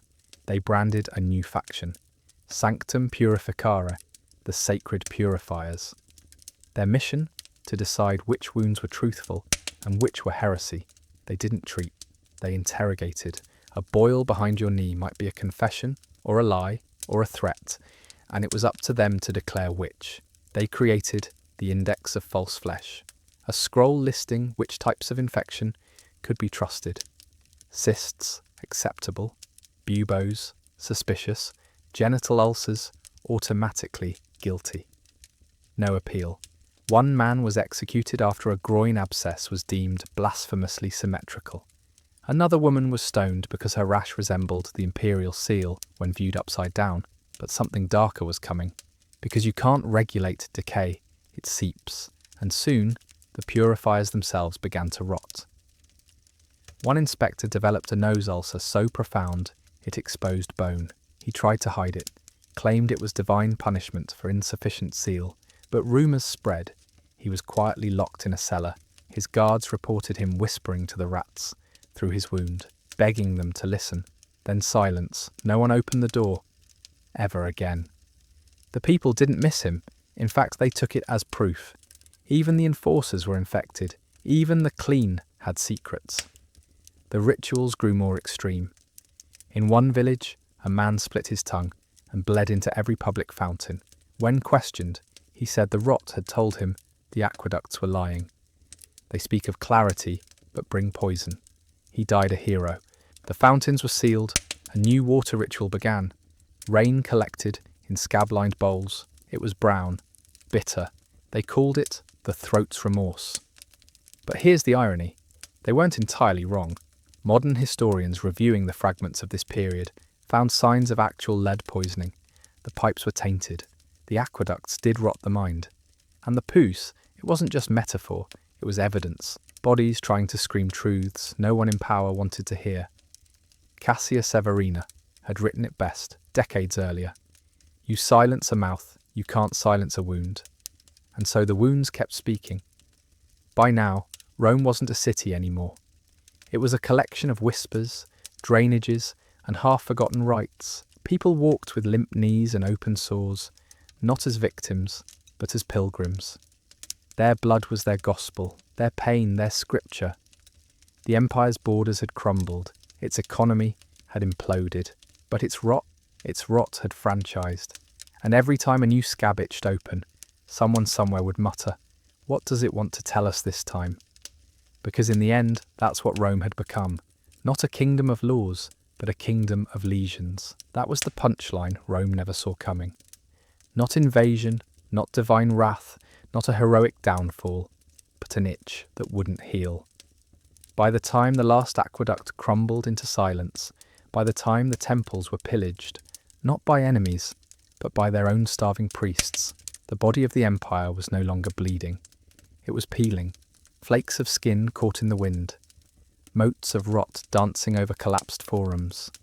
Some said if you stood still enough in the ruins of the Curia, you could hear it, the soft sound of empire turning to scab. And just when it couldn't get more absurd, the wounds started writing back. Let's go back a bit. A girl named Vibia was found in the bones of what used to be a bathhouse, her chest hollowed out by infection. But her skin, particularly the flesh around the ribs, had formed hardened ridges, not random, not scar tissue, but lines, etchings. The local Unraveller sect claimed they could read it like a map. She carried the directions out of this sickness, one whispered, licking her clavicle like communion. Soon more bodies were found, with similar patterns, some beneath the arms, others near the hips. The rot wasn't just destroying, it was documenting, and the oracles called it the Cartographia Carnis, the Flesh Atlas. One map was said to predict the Great Fire of Serdica, another led to a hidden ossuary filled with jars of what looked like solidified pus, glowing faintly in the dark. That's right, glowing, but something darker was coming, because every sacred text eventually demands a heretic. His name was Sulla, the Smooth. He was clean, spotless, not a scar, not a scab, not even calluses. His followers bathed hourly, carried white cloths soaked in vinegar. They spoke in hushed voices, avoided meat, and wore glass beads around their necks to deflect infection. They called themselves Clarissimi, the most clear. Sulla's doctrine? The rot was a test, a divine filter. Only the pure survived it unmarked. Those with lesions, sinners, not confessors, not poets, just corrupted vessels of old shame. Do not read their wounds, Sulla said. Clean them until they forget how to speak. You'd think no one would listen, but they did. Terrified mothers brought their bleeding children to Clarissimi circles, begging for purification. They were shaved, bathed, and scraped raw with bronze combs. Sometimes they survived, sometimes they didn't. One woman died screaming as the followers peeled a sacred rash from her back. Sulla declared it a triumph. She bled the lie out, and still the rot wrote on. One boy, flayed by Clarissimi acolytes, escaped into the woods. Days later, he returned, limping, delirious but alive. His skin had split along the thigh, and within the open wound were rows of tiny spirals. A travelling pus reader wept upon seeing them. "This is Vermina's handwriting," she gasped. "She's still with us." From that day the spirals returned. carved by blades, formed by boils, drawn in scab paint onto walls across ruined cities. They meant many things: truth, hunger, return, but above all, they meant continuation. Because Rome wasn't trying to rebuild, it was trying to remember. The empire's memory wasn't in scrolls anymore. It was in scar patterns, in the angle of a limp, in how the pus flowed left instead of right. Every infection was a story. Every lesion, an echo. The flesh had become the archive. And like all archives, it had curators. They didn't wear togas. They didn't speak in Senate. They walked barefoot, carried knives, and when they greeted you, they didn't ask your name. They asked what your wound had to say, because by now, the only thing more sacred than healing was hurting truthfully. That became the final beat in Rome's dying hymn. A city that once declared itself immortal, now whittled down to a whisper in a wound. Not glory, not conquest, not statues kissed by rain, but lesions that screamed the truth louder than any trumpet ever could. Because when your gods abandon you, when your laws betray you, all you have left is the body, and when the body breaks, it remembers. In the borderlands, those half-forgotten swaths between dead cities and swallowed roads, the flesh-tellers emerged. Not priests, not physicians. These were archivists of agony. They didn't write, they inked. Their needles were rusted, dipped in dried blood and ash. Their parchment was skin. They sought out the infected, the disfigured, the suppurating and the shamed, not to pity them, but to document them, to translate their pain into sacred geometry. And just when it couldn't get more absurd, they started forming choirs. Let's go back a bit, because music had vanished in Rome's collapse. Lutes snapped, forums emptied, the only songs were screams, but then came the canticum vulnerum, the wound song. Not composed but collected, the flesh-tellers began noting the sounds emitted by certain wounds under pressure. Gasps, squelches, gurgles. When timed, some formed rhythmic patterns. One girl's thigh abscess hummed in E minor when pressed, another boy's groin wound buzzed like a distant flute. They weren't hallucinating, they recorded it, reproduced it. Before long, symphonies of suffering echoed in ruins. People came to listen, not to be entertained, but to grieve. Each performance began the same. A circle of the infected, stripped to their worst wounds, standing silent until the flies arrived. Then, slowly, the pressing began.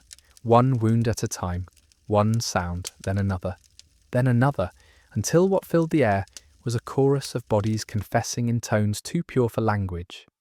They called it the lament of the living rot, but something darker was coming, because even sound carries power, especially when it hurts. A rogue sect called the Lucents began using the wound choirs to manipulate. They claimed certain abscess tones could incite madness or calm riot, that lesions harmonized in trios could awaken old gods or erase memory. Whether it was true didn't matter. Belief spread faster than pus in summer heat. Whole towns began branding children to shape their note. Choirs were drafted like soldiers. One girl's shoulder scar was tuned by slicing it into crescents. She never spoke again, but she sang, and people wept. Because what do you do when pain starts making music? You listen, even if it kills you. In one ritual gone wrong, a choir's harmonics shattered ceramic, splintered beams, and caused two listeners to seize violently. They died grinning, said to be the happiest rot deaths on record.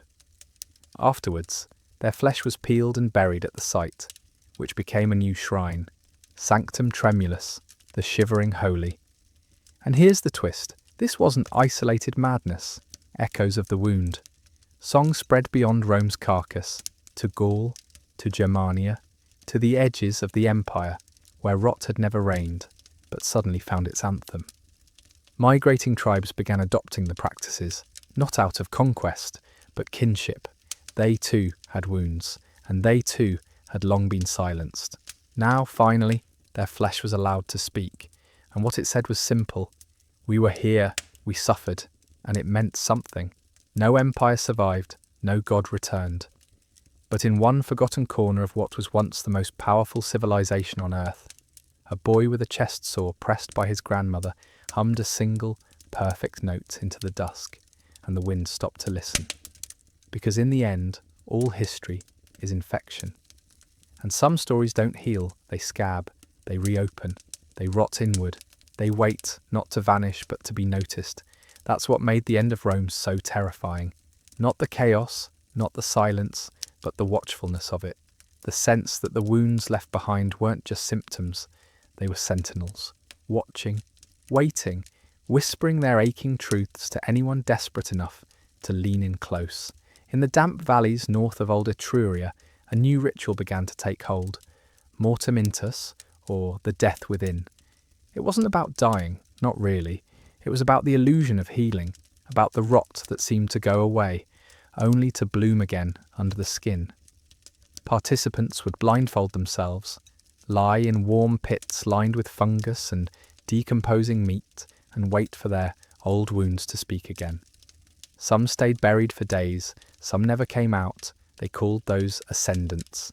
And just when it couldn't get more absurd, people began recording the dream they had in those pits. Let's go back a bit. Because memory was collapsing. No calendars, no archives, no safe chronology.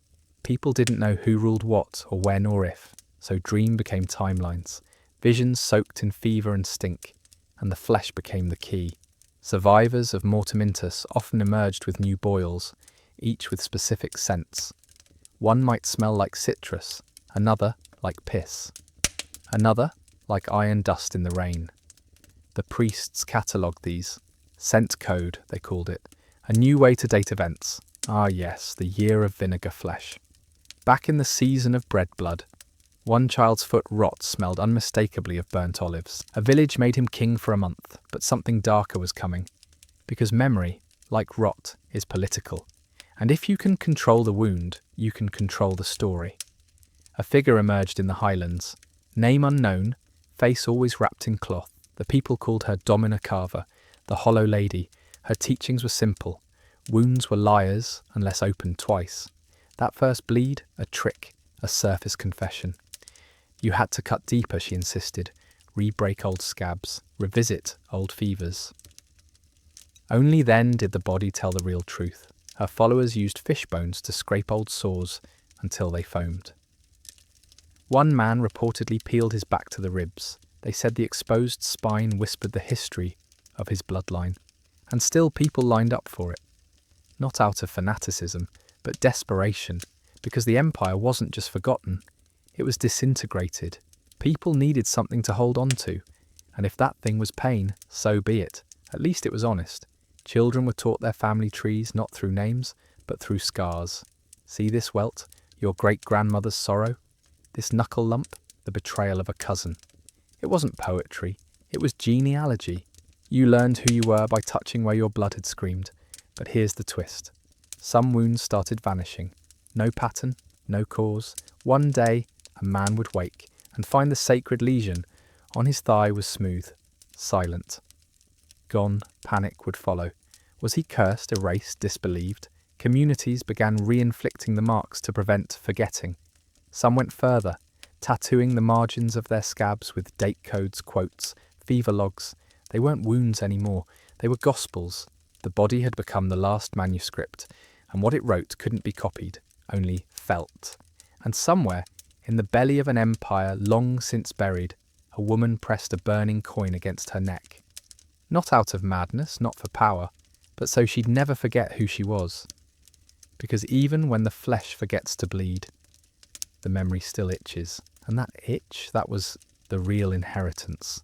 Not Caesar's laws, not the marble, not the gods carved in stone and left to piss rain onto their own altars. No, what survived was smaller, filthier. It clung beneath fingernails, pulsed in unwashed wounds, curled up in the scab-lined crevices of broken men's backs. The itch was Rome's last empire, and no one ruled it, but someone tried. He came from the coasts. His followers said he walked out of a salt wound in the sea. No name, just a scent. Brine and meat gone bad. They called him the healer without knives. But healing wasn't the right word. He didn't close wounds. He replaced them.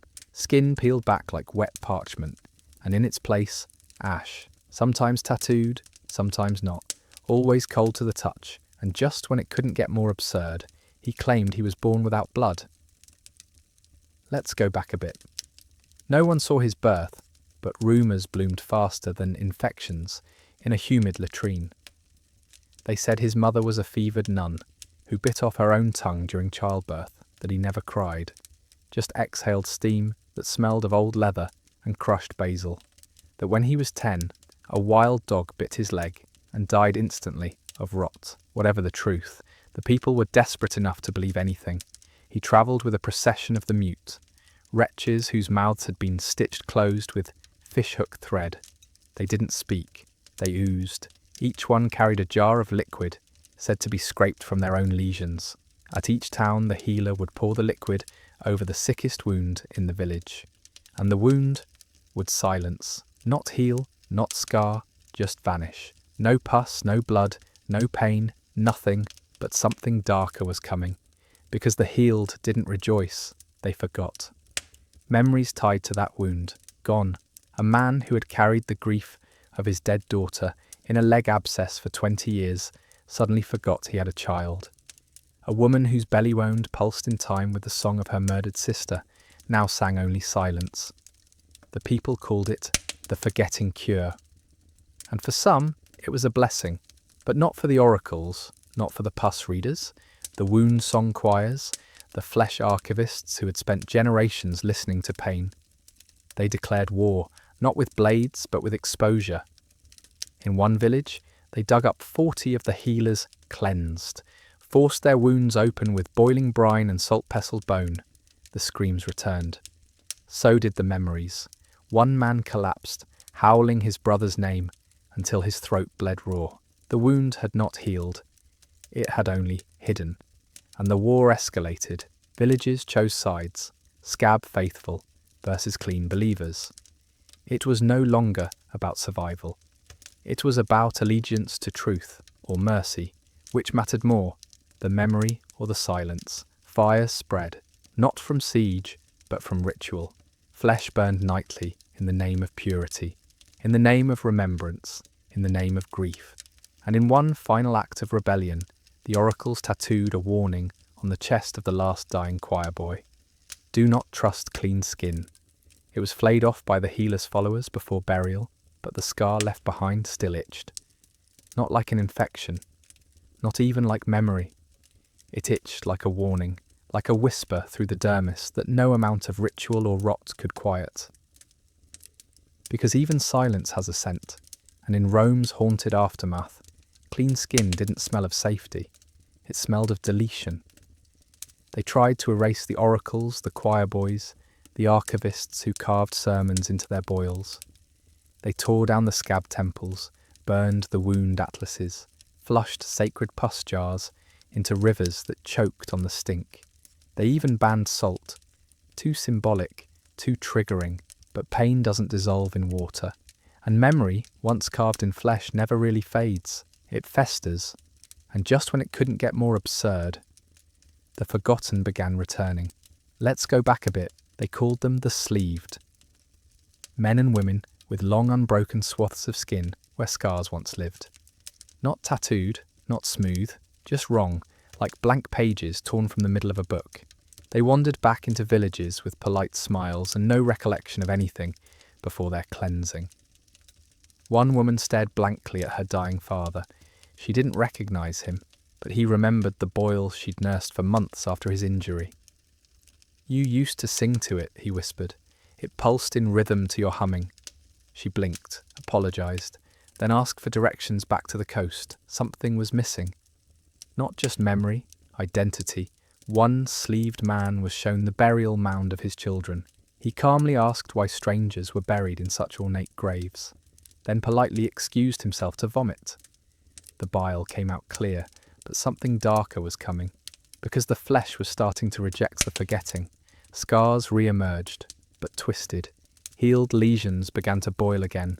Smooth skin bubbled, cracked, and wept black fluid. The body remembered what the mind would not. Some sleeved tried to cut the new wounds away.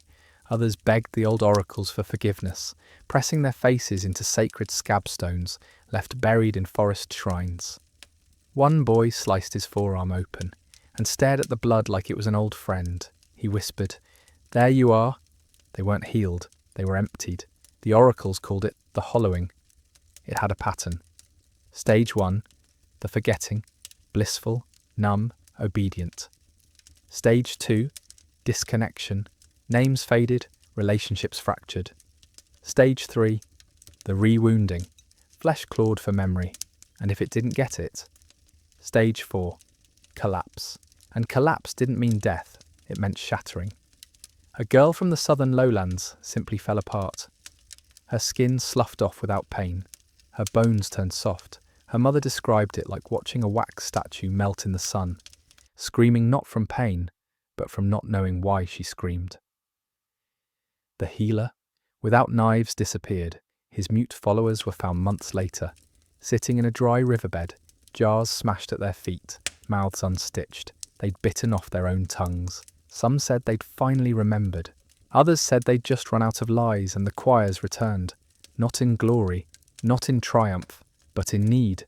They sang not to perform, but to remind, to reattach, to pull the fragments of forgotten lives back into coherence. Each note was a stitch, each harmony a tourniquet.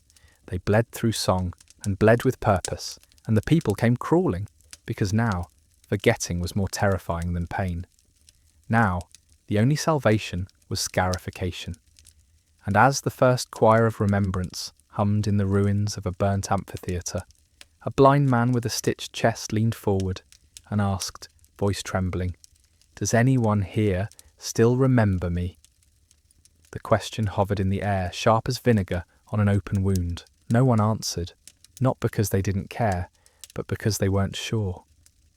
The man's chest bore 12 clean-stitched scars, symmetrically knotted, too neat to be anything but erasure, but his voice, quaking, pleading, sounded like every grandfather who'd ever cradled a fevered child, like every soldier who forgot why he bled. He smelled of honey wine and rot. The choir did not sing. They wept, and just when it couldn't get more absurd, they built an altar to forgetting. Let's go back a bit. It started with a woman named Taria, who tattooed her own face with a map of every scar she'd ever lost. Not current wounds, absent ones. She used ash and boiled fruit pulp, marked each lost lesion with a tear-shaped glyph. Her cheeks were soon covered, then her forehead, then her eyelids. "My lost pain guides me better than any prophet," she said. Blind but not broken, people followed her. The movement became known as Cartographia Obscura, the dark mapping, their shrine, not a temple, not a ruin, a hollowed-out plague pit, bones rearranged into spiral altars, scabs pressed into mortar like relics. The faithful came to leave pieces of themselves, not as sacrifice, but as breadcrumbs, so if they forgot, someone could lead them back. But something darker was coming. Because when you start marking the absences, you start noticing who's profiting from them. Whispers emerged about a figure named Red Mercury, not a healer, not a singer, a collector. He roamed the outskirts with a cart of preserved wounds, jarred, wax-sealed, labelled in codes only he understood. For a price he could return a scar to you, could hold a hot coin to your ribs, and revive the memory you didn't know you'd lost. One man paid in teeth for the memory of his son's death, walked away sobbing, then laughing, then dancing. "He hated me," he said, through cracked lips. "Thank the gods I know now. I deserved it." But not every memory brought relief. One woman reclaimed a scar from her inner thigh, only to collapse, shaking, screaming her grandfather's name. She clawed her skin raw, begging Red Mercury to take it back. He refused. No refunds for truth. And the choirs? They grew louder. They began implanting false wounds, memory inoculations, they called them, controlled infections that would breed synthetic scars. "If you never had a loss," one choir leader said, "we'll give you one. No soul survives uncut." But here's the twist. Some began to fake their forgettings, to earn a memory, to feel important, to have something worth singing for. The oracles were divided. Some called it heresy. Others called it evolution. What's more Roman, they argued, than rewriting history on the flesh? Because that was the new archive, Not scrolls, not temples, but bodies not healed, not clean, but bleeding, constantly. And the more a person bled, the more they mattered. Old hierarchies collapsed, nobles opened their veins to earn respect, slaves rose to prominence through choir scars. One boy who'd never spoken a word became a bishop after he let a wound choir mark his tongue with a stitched hymn. He bled for 7 days and never stopped singing. In the last days of that decade, a ritual formed, the asking. At sunset, townsfolk would gather and cut small lines into their palms, letting blood fall onto shared stone. Each person would then whisper a question to the wound, and sometimes it whispered back, because in the empire of scars, no question went unanswered, but not every answer came in words. Some oozed, some blistered, some seeped into dreams, and emerged days later as fevers that whispered names you hadn't spoken in years. That was the price of asking. The stone took your blood, gave you truth, and you paid in skin memory. It became a ritual no one could resist. Children too young to speak would reach for the stone with outstretched hands. The elderly, trembling and blind, would slice their palms with fishbone knives just to feel the warmth of being known again. And sometimes, in the deepest dusk, a question would make the stone bleed back. And just when it couldn't get more absurd, the wounds began answering each other. Let's go back a bit. It started in a salt village near the southern marshes. A boy named Lero had a birthmark that looked like a bruise, always cold to the touch. One day, he cut into it during the asking.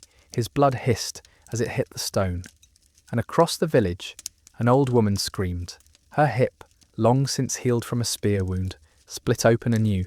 No blade, no cause, just pain, and the words, "I see you," burned into the raw flesh. That night, the villagers held a vigil. They brought their old wounds into the firelight, laid bare every scar, every abscess, every suture. They chanted not songs but questions, not to the gods, to each other, and when the wounds bled, they wrote. Whole conversations bloomed across bodies. One man's shoulder rash began curling into glyphs that only his ex-lover's thigh could translate. A woman's cracked lip formed the name of a murdered sister on her neighbour's chest. It was intimacy without touch. Grief without guessing. The wounds had become letters, but something darker was coming, because not all wounds liked what they heard. One village bled itself into madness. The questions had grown too heavy. Who killed my mother? Why did you let me rot? Where were you when I begged for death? The stone choked on answers. Scars flared in rage. Children woke with bruises shaped like words. Liar, coward. Thief, a boy who asked if his father loved him, died in his sleep. Throats sealed shut by scar tissue that hadn't existed the day before. They called it the reckoning. Soon towns built 2 asking stones, one for memory, one for judgment, and no one ever asked the second unless they were ready to bleed the truth to bone. Yet people still came, because the wounds no longer belonged to them. They were networked. They pulsed with the collective ache of a people who had bled too long, lied too often, forgotten too deeply. Now the flesh refused to forget. You could no longer cut without connecting, could no longer confess without being heard, even if you never spoke aloud. Some chose silence. They sewed their lips, burned their skin smooth, swore to never ask again, but even silence had scars, and in the shadow of a ruined Colosseum, a child born without wounds began to tremble each night, as invisible lesions bloomed across his ribs. They read like scripture. They hurt like prophecy, his mother wept, whispering, "He remembers wounds that haven't happened yet."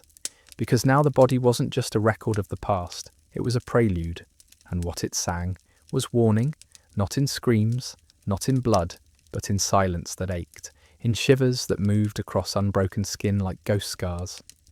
It was the kind of warning you feel before a fever hits, the sense that something inside is sharpening its teeth. The child without wounds became a vessel for a future no one asked for. His ribs swelled with lesions shaped like cities no longer standing. His breath rattled like falling columns. His eyes bled when he slept, and they said it smelled like rusted marble. And just when it couldn't get more absurd, the future wounds started spreading. Let's go back a bit. At first, only the child showed signs. They called him Sibyllus Tactus, the touched prophet. Priests swaddled him in rotting linen to keep the new lesions from waking too violently. But it didn't help. His wounds moved. Crawled.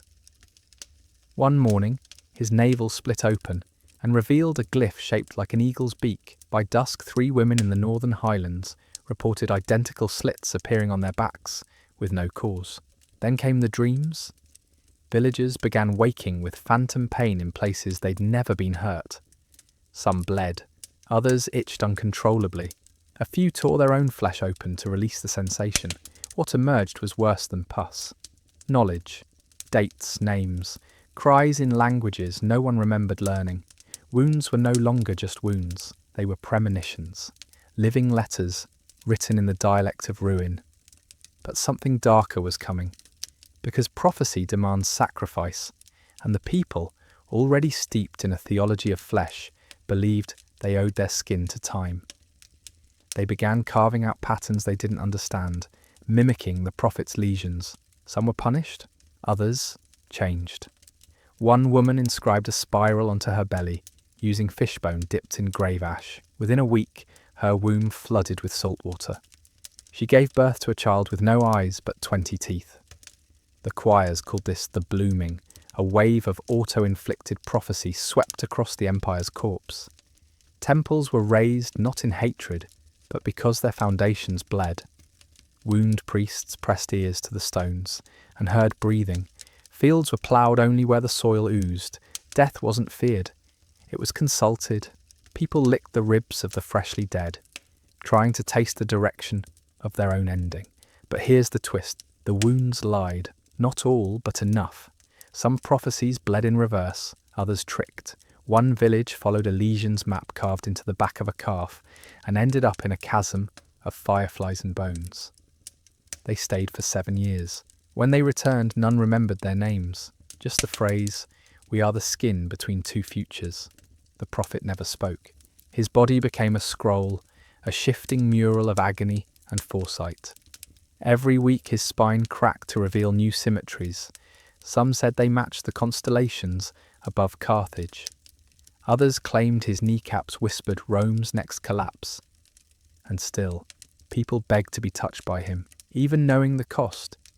Even after the first follower whose shoulder he kissed went blind in one eye and began hearing battle cries in dreams that smelled of sulphur and wet fur. Because prophecy, like pain, is addictive. And in the empire of scars, everyone wanted to matter, even if it meant bleeding for a lie. That was the final test of faith in the empire of scars. Whether you could willingly offer your skin to a future that might never arrive. Truth no longer mattered. Suffering was enough. And belief was a wound that never clotted. The prophet, now barely recognizable as human, pulsed with lesions like stars in collapse. He didn't walk, he oozed. Wherever his fluid touched the ground, moss grew in the shape of ancient letters. People scraped it off with their teeth and called it communion. And just when it couldn't get more absurd, they tried to crucify him. Let's go back a bit. A sect of wound skeptics emerged, the Luminari. They believed in cleansing, not remembering, in burning the past from the body and sealing the soul in silence. Their bodies were unmarked, smooth as peeled figs, hairless, scentless. They wore white ash and walked barefoot through rot with disgust in their eyes. To them, the prophet was blasphemy incarnate, a pustule of hysteria infecting the remnants of reason. And so they captured him in a swamp soaked with choir blood and brine. He didn't resist. They stripped him, but there was no unscarred skin left. They tried to find a place to drive the nails, but every inch of him was already occupied. In the end, they hung him with salt ropes from an olive wood frame, upside down, mouth open to the wind. And he sang, a sound like cracked bells dipped in honey and sewage. It wasn't a scream. It was a direction, a melody of hunger so ancient that even the wind recoiled. The rope snapped on its own. He fell, but did not die. And something darker was coming. because now the wounds began to move on their own. Villagers who'd never seen the prophet woke with lesions in the shapes of his ribs. Choirs split apart, as some bled uncontrollably and others refused to scar. Entire towns vanished into fungal fogs, leaving behind only jars of voice scabs, flakes of skin that buzzed when touched. One survivor from the fog city swore the lesions spoke in pairs. Call and response, she said. Tongue swollen, voice cracking. One on the shoulder asks, one on the thigh answers. She died before explaining the question. The oracles wept, not because they were wrong, but because they were irrelevant. The flesh no longer needed interpretation. It declared. It performed. Children born in this new era screamed not from lungs, but from spinal sores, and instead of lullabies, mothers pressed salt into their babies' knees, praying the scabs would shape words. And sometimes they did. The first such child screamed not yet as its fingernails blackened. The mother smiled. Named him Victory. But here's the twist. It wasn't prophecy anymore. It was contagion. The scarring spread through proximity, through language, even through thought. Some who merely dreamed of the prophet awoke with bleeding necks, the veins spelling his name in patterns visible only under starlight. And those who tried to hide, their skin peeled. Not in layers, but in names. One man's face sloughed off in the shape of his father's betrayal. Another's back opened to reveal a map, one that led to a tomb no one had built yet, because time, like the empire, was rotting in both directions, and everyone was bleeding backwards. Memories unravelled like intestines in a butcher's tent, long, tangled, stinking of vinegar and regret. But these weren't memories you lived. These were scars from ancestors, from strangers, from futures that hadn't happened yet, leaking into your skin like poisoned ink. You could wake up with a spear wound, and no battle, a childbirth tear, and no child, a kiss-shaped burn on your throat, from a lover who won't be born, for centuries. Rome wasn't dying anymore. It was haunting itself. And just when it couldn't get more absurd, the prophet vanished. Let's go back a bit. After the failed crucifixion, his body was paraded through 3 villages, like a rotten saint. His blood clotted mid-air, birds flew backward overhead, fish washed ashore with human teeth embedded in their gills. Then, in the 4th village, he simply stopped existing. No smoke, no flash, just a snap, like the world briefly sneezed, and he was gone. The ropes that held him dropped into bloodless mud. His followers collapsed, whispering apologies in dialects no one had spoken since the reign of Tiberius. His final word had been, undo. And something darker was coming, because the undoing began that night, not of people, of wounds. One by one, they unstitched themselves. Scars reversed, lesions folded inward. Pus evaporated, but with each healed mark, something disappeared. Not pain, people. A woman's burn healed, and her husband forgot she existed. A boy's cracked knuckles smoothed, and the family dog collapsed, ribs caving in like deflated bellows. The empire panicked. Some tried to reopen the wounds, cut deep, deeper, then bled out chasing memory that never returned. Others begged for new injuries, slicing themselves on relics, rubbing their bodies with ashes, praying to bleed for someone. Anything to prove they were real. The choirs, once voices of salvation, screamed in panic as their harmonies unravelled. Lyrics that once restored memory now dissolved tongues. One singer burst mid-note, literally exploded, leaving behind only a slick of mucus, and the word mother etched into the walls in marrow. It wasn't prophecy anymore. It was reversal. And Rome, what was left of it, started rotting not forward, but inward. Its temples collapsed into dust and then into silence. Its statues wept until their faces blurred. Its maps reversed the rivers. A marketplace where pigs were once sold began exhaling funeral hymns from the cobblestones. A tavern where wounds were once traded turned into a nursery of screaming infants who aged in reverse by the hour. Then came the skinless. They walked into towns naked but intact. No scars, no pores, just raw pink flesh buzzing like wet bees. They claimed to be from the last wound, the final trauma history ever recorded. Their presence made children's teeth fall out. Candles refused to stay lit near them. Their eyes reflected things behind you that hadn't happened yet. They brought news. The prophet had entered the wound beneath the world, a gash so old it predates pain, a mouth too wide for gods, a scream before sound. And from that wound he wasn't returning, but someone else was. The skinless said only this: he traded blood for meaning, but meaning doesn't heal, it devours. And the people knew. This wasn't just a story anymore. This was the scar history itself couldn't close, not because it was too deep or too infected, but because closing it would mean admitting it happened. And the empire, bloated, brittle, bleeding backward, had built its last temples out of denial. It could survive plague, famine, civil war, even love. But memory, honest, unrelenting, pus-dripping memory, that was fatal. And just when it couldn't get more absurd, they started sewing wounds into marble. Let's go back a bit. The skinless had become something close to priests, but not in the comforting, prayer-smelling sandalwood way. No, these were surgeons of the soul, slicing monuments with bronze needles and injecting them with trauma. Statues of emperors were slashed across the face, not to vandalize, but to remind. The stone bled black dust. Tourists wept when they touched it. Some vomited up names they hadn't spoken since childhood. One man went blind from grief.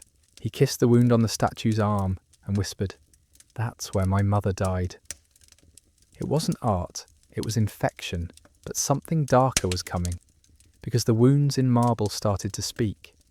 Not with sound, with heat, with texture, with recoil. You'd run your fingers along Caesar's thigh and feel not cold stone, but warm rot, smell not moss, but battlefield entrails. Some began to collapse before they touched it, overwhelmed by the presence of agony that didn't belong to them, but recognized them anyway. And the prophet? Still gone, but his image everywhere. His silhouette began to form in cracks, in boils, in mould on wine casks. People reported seeing him in the blisters, on their feet after long marches, in the frostbite rings around their fingers, in the backs of their eyelids when they tried to forget. He had become friction incarnate. They called it the returnless resurrection. Because this wasn't a comeback, this was absorption. He didn't come back to lead, he came back to become. The final twist, he wasn't the only one. Others began to flicker in. Not saints, not martyrs, scars, sentient, ambulatory, hungry. They wore no faces, just rips and sutures. They didn't speak. They hissed, not air, but memory. You'd feel a hot whisper across your neck, and suddenly remember a broken arm you never had. A betrayal that still ached, a joy so intense it made you vomit blood. One walked into the Senate ruins and sat in the oldest chair. Its presence made the marble sweat. No one told it to leave, because it had already written itself into their bones. And now, Rome breathed like an open wound. Every alley throbbed with abscessed history. Every fountain gurgled like a punctured lung. The sky stopped reflecting sunlight, opting instead for a dull, humid grey that smelled of iron and incense. Even the dead were restless. Corpses unburied began peeling open, not to rise but to reveal. Scars shaped like maps, directions. To wounds still waiting to happen. The empire no longer ruled land, it ruled pain. And not even the emperor, if he still existed, could close what had been opened, because once a wound learns to speak, it never stops, it doesn't whisper.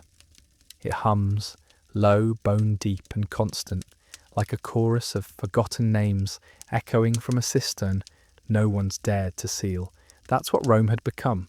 Not a city, not a corpse, but an open mouth too prideful to die, too infected to heal. Its ruins weren't relics, they were organs, and they pulsed with every step you took. A heartbeat made of stone and trauma, a reminder, a warning, a promise. You thought this story would end with recovery, with a healed empire, with doctors praised for their wisdom, their maggots, their stubborn devotion to life? No, let's go back one final time. Remember the first cut, the one in the dirt, before temples, before cities, before even the gods had names, a gash in the earth that someone somewhere looked at and trusted. Trusted that it meant something, that to bleed was to live, that to scar was to remember. That pain preserved could somehow be beautiful. It wasn't. It was bait. The Romans perfected pain, dressed it in togas, taught it law, gave it armies, named it virtue. But pain doesn't civilize. It curdles, it metastasizes, and when you feed it centuries of empire, it doesn't reward you with glory.